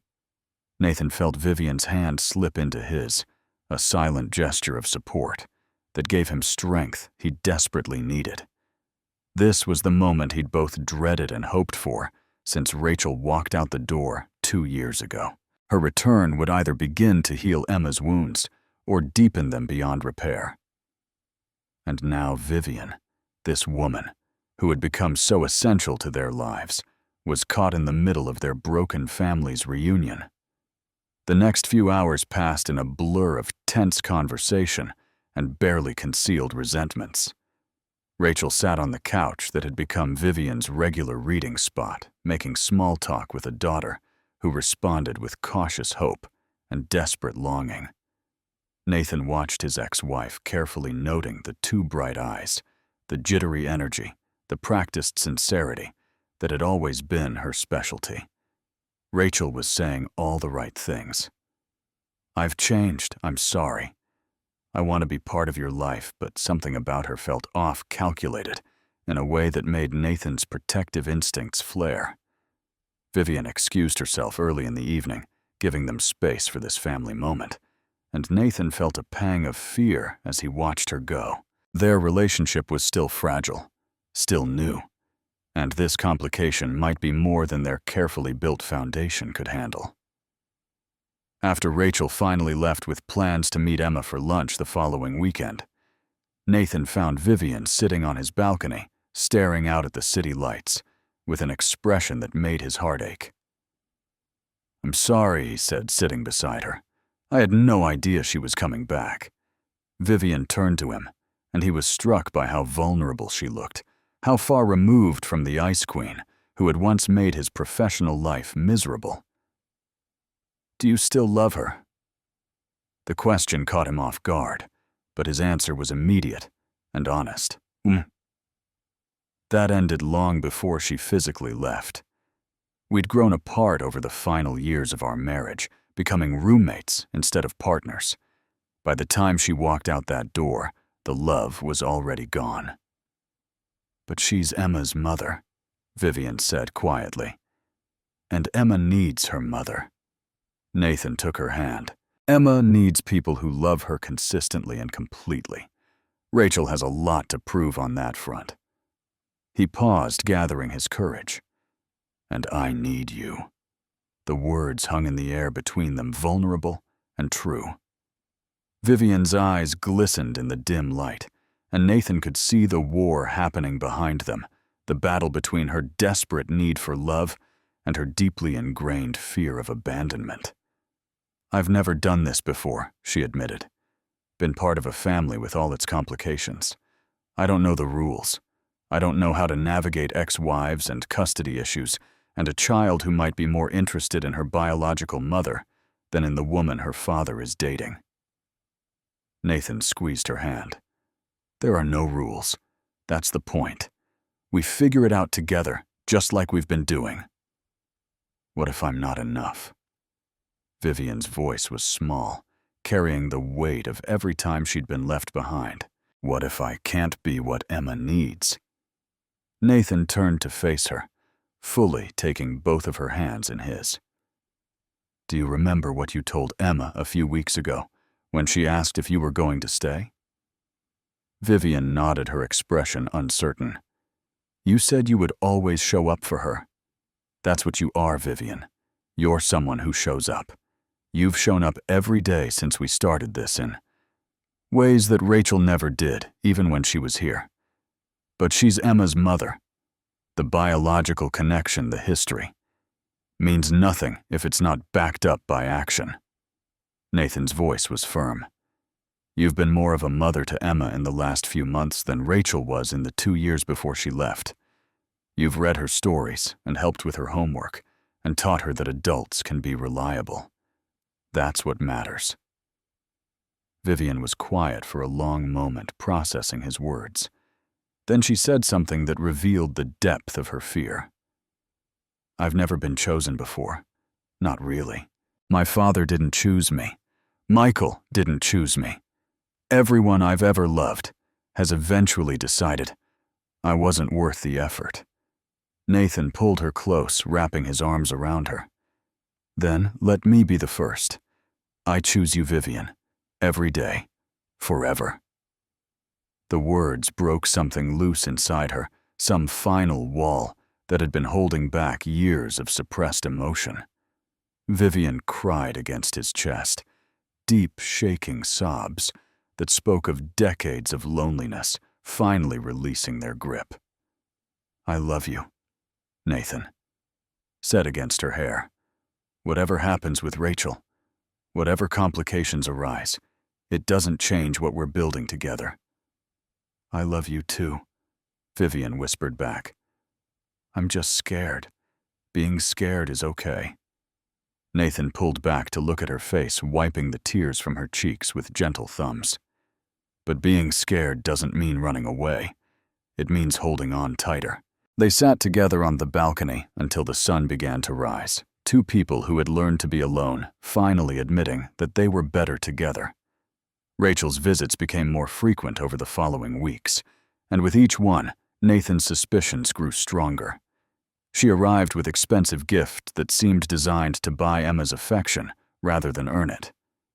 She made subtle comments about Vivian's presence, nothing overt enough to call out, but enough to plant seeds of doubt. It must be hard, she said to Emma during one visit while Nathan was in the kitchen. Having a stranger try to be your mom. Viv isn't a stranger, Emma protested. But Nathan could see the confusion in his daughter's eyes. On another occasion, Rachel reminisced about old family memories, carefully curated to emphasize how things had been before, when their family was complete. Don't you miss when it was just the three of us? She asked Emma. Before everything got so complicated, the manipulation was subtle but effective. Emma became confused, caught between her love for Vivian and her desperate hope that her biological mother might truly have changed. She started acting out, having tantrums over small things, regressing to behaviors Nathan hadn't seen since the first months after Rachel left. Nathan watched and worried, trying to balance Emma's need to have a relationship with her mother against his instinct to protect her from Rachel's toxic influence. The truth emerged gradually through carefully observed patterns and a few strategic questions. Rachel wasn't back because she'd changed. She wasn't back because she wanted to be a mother. She was back because the boyfriend she'd left them for had dumped her, because the money had run out, because her grand adventure in finding herself had ended in spectacular failure. She was back because she had nowhere else to go. The confrontation happened on a Thursday evening after Emma had gone to bed. Rachel had stopped by unannounced, as she'd been doing with increasing frequency, and Nathan finally had enough. I know what you're doing, he said quietly, standing in the doorway of his apartment, with no intention of letting her inside. I know you're trying to manipulate Emma, to turn her against Vivian, to worm your way back into a life you chose to abandon. Rachel's face went through several expressions before settling on injured innocence. I don't know what you're talking about. I just want to have a relationship with my daughter. You want a free place to stay, and someone to take care of you when your other options fell through. Nathan's voice was cold, in a way it had never been with her before. You ran out of money and came running back to the family you threw away. How dare you? Rachel started. No. Nathan cut her off. How dare you? You walked out on your daughter without so much as a goodbye. You missed 2 years of her life, and now you show up acting like Mother of the Year while poisoning her against the woman who's actually been there for her. Rachel's mask slipped, revealing the calculation beneath. Fine. You want the truth, I need somewhere to stay. But that doesn't mean I don't love Emma. Love is an action, not a feeling, Nathan said flatly. You can have supervised visits if you're willing to prove yourself over time. But you will not manipulate my daughter. You will not undermine her relationship with Vivian. And you will not use her as a pawn to get what you want. For a long moment, Rachel stared at him, as if seeing him clearly for the first time. You've changed, she said finally. I grew up, Nathan replied. You should try it sometime. Rachel left without another word, her heels clicking down the hallway with the sound of defeat.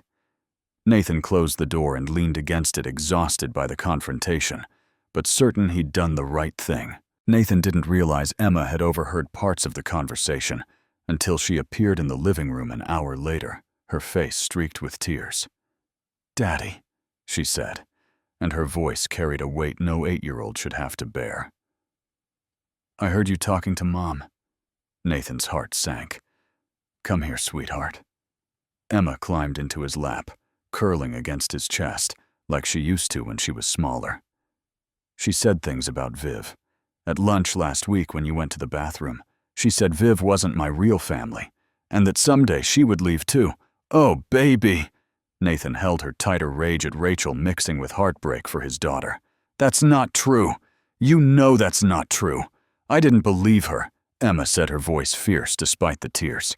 Viv is more my family than Mom ever was. Mom left. Viv stayed. The simple truth of it spoken with a child's clarity cut through all the complicated adult emotions. Viv comes to my school plays, Emma continued. She helps me with my homework. She reads me stories and makes pancakes on Saturdays, and she never makes me feel like I'm not important. Nathan stroked her hair, letting her work through it. Mom wanted me to choose, Emma said. She wanted me to love her more than Viv. But that's not how it works. Love isn't like pie, Daddy. There's always enough. When did you get so wise? Nathan asked, his voice thick with emotion. Viv taught me that, Emma said matter-of-factly. She said that our hearts are like magic gardens that keep growing the more love we plant. At that moment, Vivian appeared in the doorway. She'd let herself in with the key Nathan had given her weeks ago, and she stood there, uncertain, clearly sensing she'd walked into something important. Emma scrambled off Nathan's lap and ran to Vivian, throwing her arms around her waist. I choose you, Emma said fiercely. I choose you and Daddy. Mom can visit if she's nice, but you're my family. You're my Viv. Vivian looked at Nathan over Emma's head, tears streaming down her face, and Nathan saw the moment when years of fear finally released their grip. She knelt down, gathering Emma into her arms. And you're my Emma, she whispered.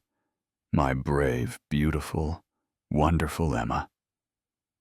Nathan joined them, wrapping his arms around both of them, and they stood there in the middle of the living room, a family formed not by blood, but by choice, by commitment, by the daily decision to show up and love each other.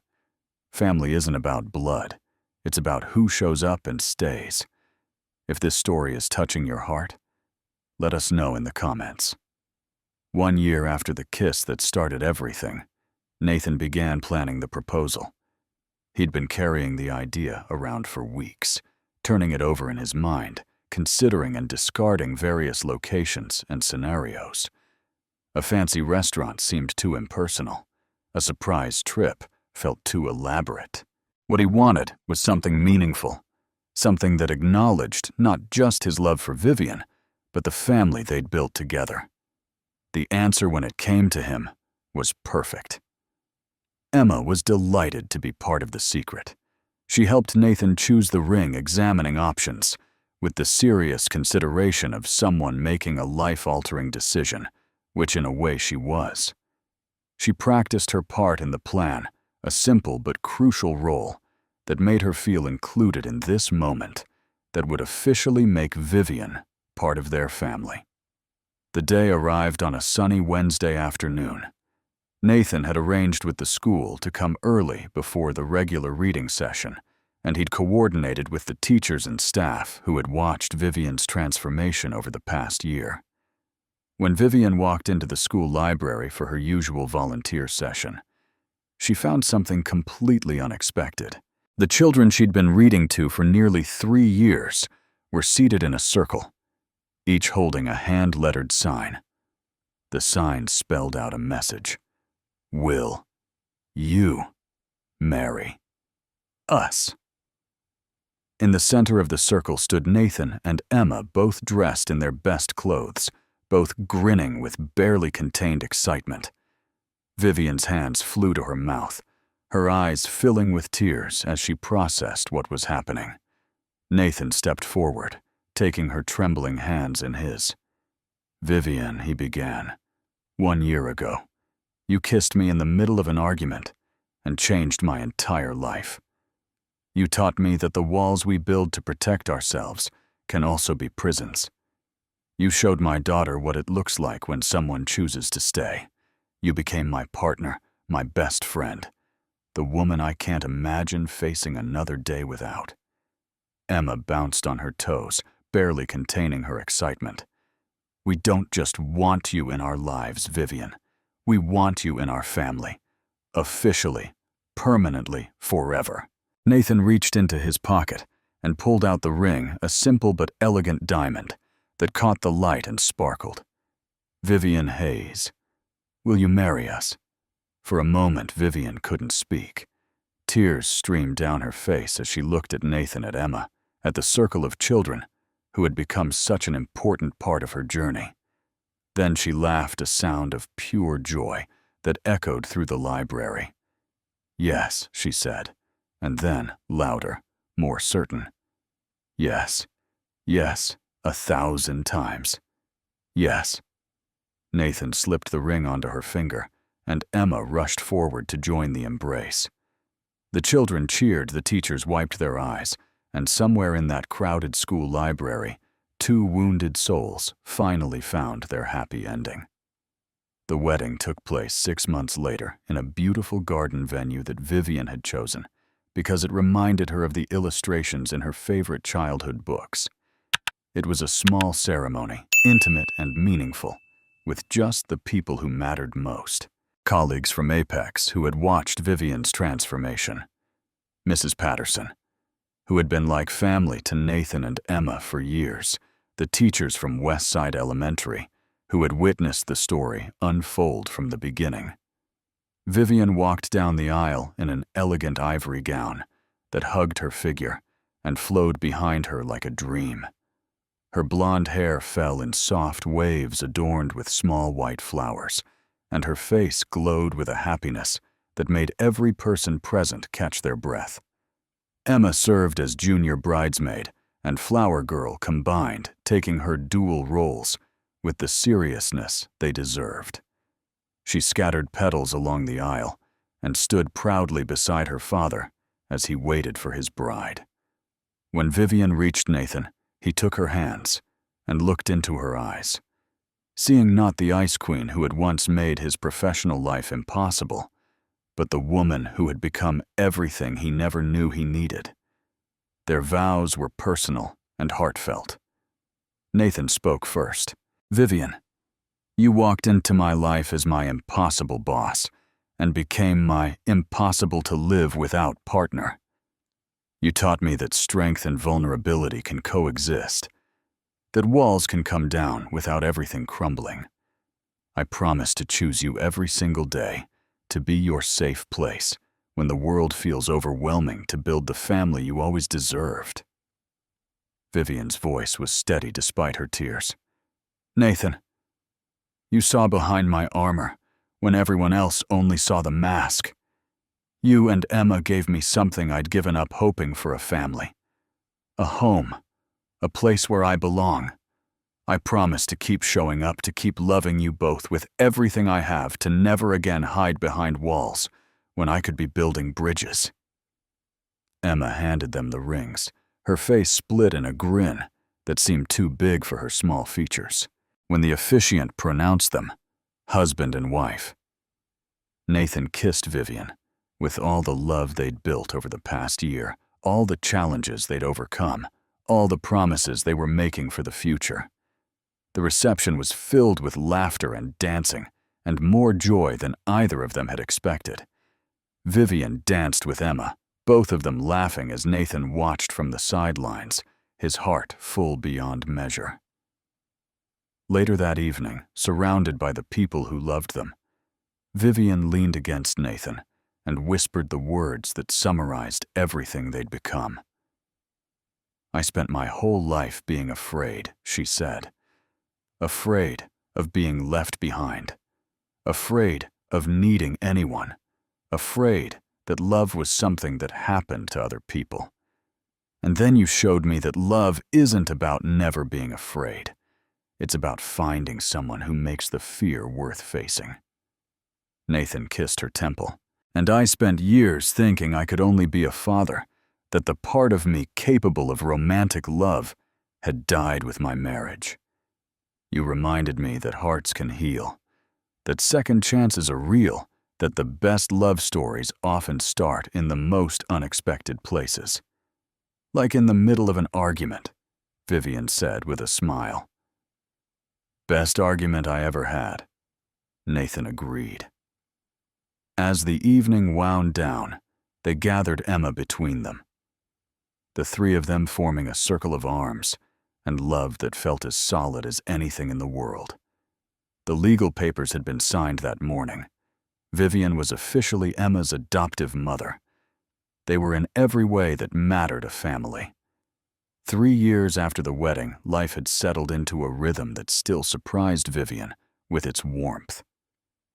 Apex Creative Agency continued to thrive, though Vivian's leadership style had evolved considerably. She was still demanding, still held high standards, but she'd learned that excellence and humanity weren't mutually exclusive. She left work at reasonable hours, attended Emma's school events, and was known throughout the industry as a CEO who understood that happy employees produced better work. Nathan had been promoted to co-director of the agency, a partnership that mirrored their personal relationship. They worked side by side, challenging and supporting each other, building something together that was greater than either could have achieved alone. Emma was 11 now, on the cusp of adolescence, navigating the complicated terrain of middle school, with the confidence of a child who knew she was loved. She still called Vivian Viv with easy affection, still asked for her advice on everything from homework to friendship drama, to what to wear on the first day of school. And there was Thomas. The pregnancy had been a surprise, a miracle that Vivian hadn't dared hope for, given her age, and the years she'd spent convinced that motherhood wasn't in her future. But here he was, a happy, curious 2-year-old, with Nathan's dark hair and Vivian's blue eyes toddling around their home and filling it with the kind of joyful chaos that Vivian once would have found terrifying. On Wednesdays, Vivian still volunteered at West Side Elementary, reading stories to children who needed to know that someone saw them.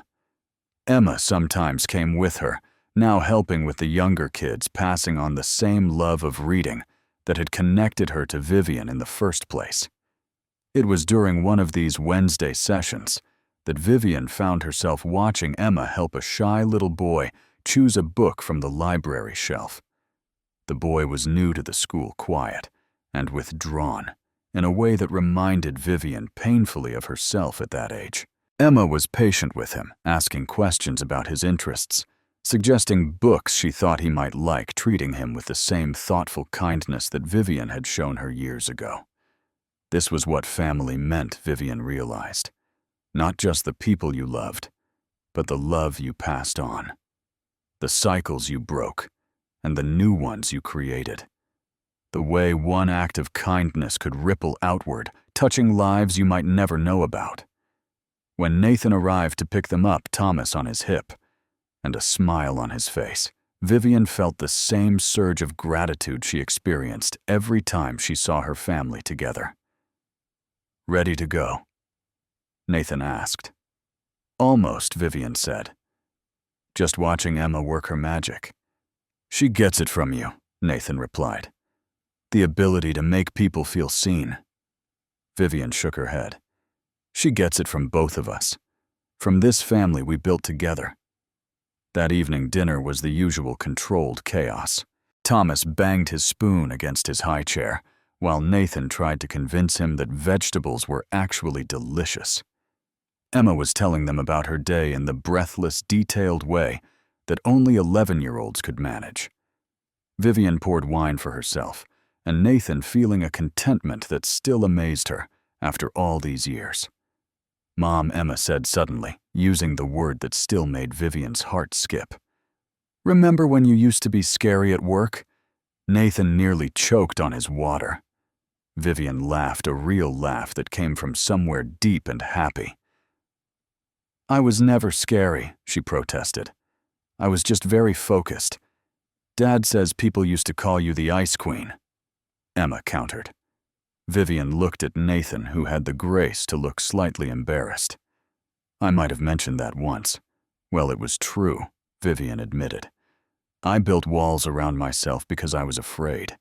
Afraid of being hurt. Afraid of being left.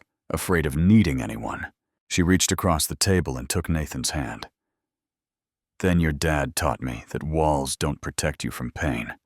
They just keep out all the good stuff, too. Like us, Emma said. Like you. Vivian agreed. You and your dad and Thomas, and this beautiful, messy, wonderful life we've built together. Thomas chose that moment to throw a piece of broccoli at Nathan, and the solemn moment dissolved into laughter. Later, after the kids were in bed and the house was quiet, Vivian stood at the kitchen window looking out at the city lights. Nathan came up behind her, wrapping his arms around her waist. "What are you thinking about?" he asked. "That day in your office," Vivian said softly, "when I kissed you in the middle of our argument." Nathan smiled against her hair. "The day everything changed. I was so scared," Vivian continued. "I kissed you because I didn't know any other way to express everything I was feeling, and then I ran away because I was terrified of what I'd done. And now I know that was the bravest thing I ever did." She turned in his arms to face him, walking away from fear and toward love. That moment was the beginning of everything that matters. Nathan kissed her softly. Sometimes the most impossible beginnings lead to the most beautiful endings. Vivian shook her head. "Not endings. This isn't an ending. It's just the next chapter." They stood there together in their kitchen, surrounded by the evidence of a life well-lived, toys scattered across the living room floor. Emma's artwork covering the refrigerator, the faint sound of Thomas's peaceful breathing through the baby monitor. Vivian Hayes, the woman who had once been called the Ice Queen, had finally found her warmth. And Nathan Cole, the single father, who had once felt like he would never love again, had found his partner. Their story had started with an impossible boss and an argument that seemed like it would end everything. Instead, it had been the beginning of a family built not by blood, but by choice, strengthened not by perfection, but by showing up every single day. And sometimes, just sometimes, a kiss in the middle of an argument is exactly where love begins. Friends, if this story touched your heart the way it touched ours, please take a moment to hit that like button and subscribe to our channel. We pour our hearts into these stories, and your support means the world to us. Share this video with someone who needs to believe in second chances today. Someone who needs to remember that love can find us when we least expect it. That family is built on showing up. And that even the coldest hearts can learn to love again. Drop a comment below and tell us where you're watching from. We love hearing from our community all around the world. Thank you for being part of our family, and we'll see you in the next story.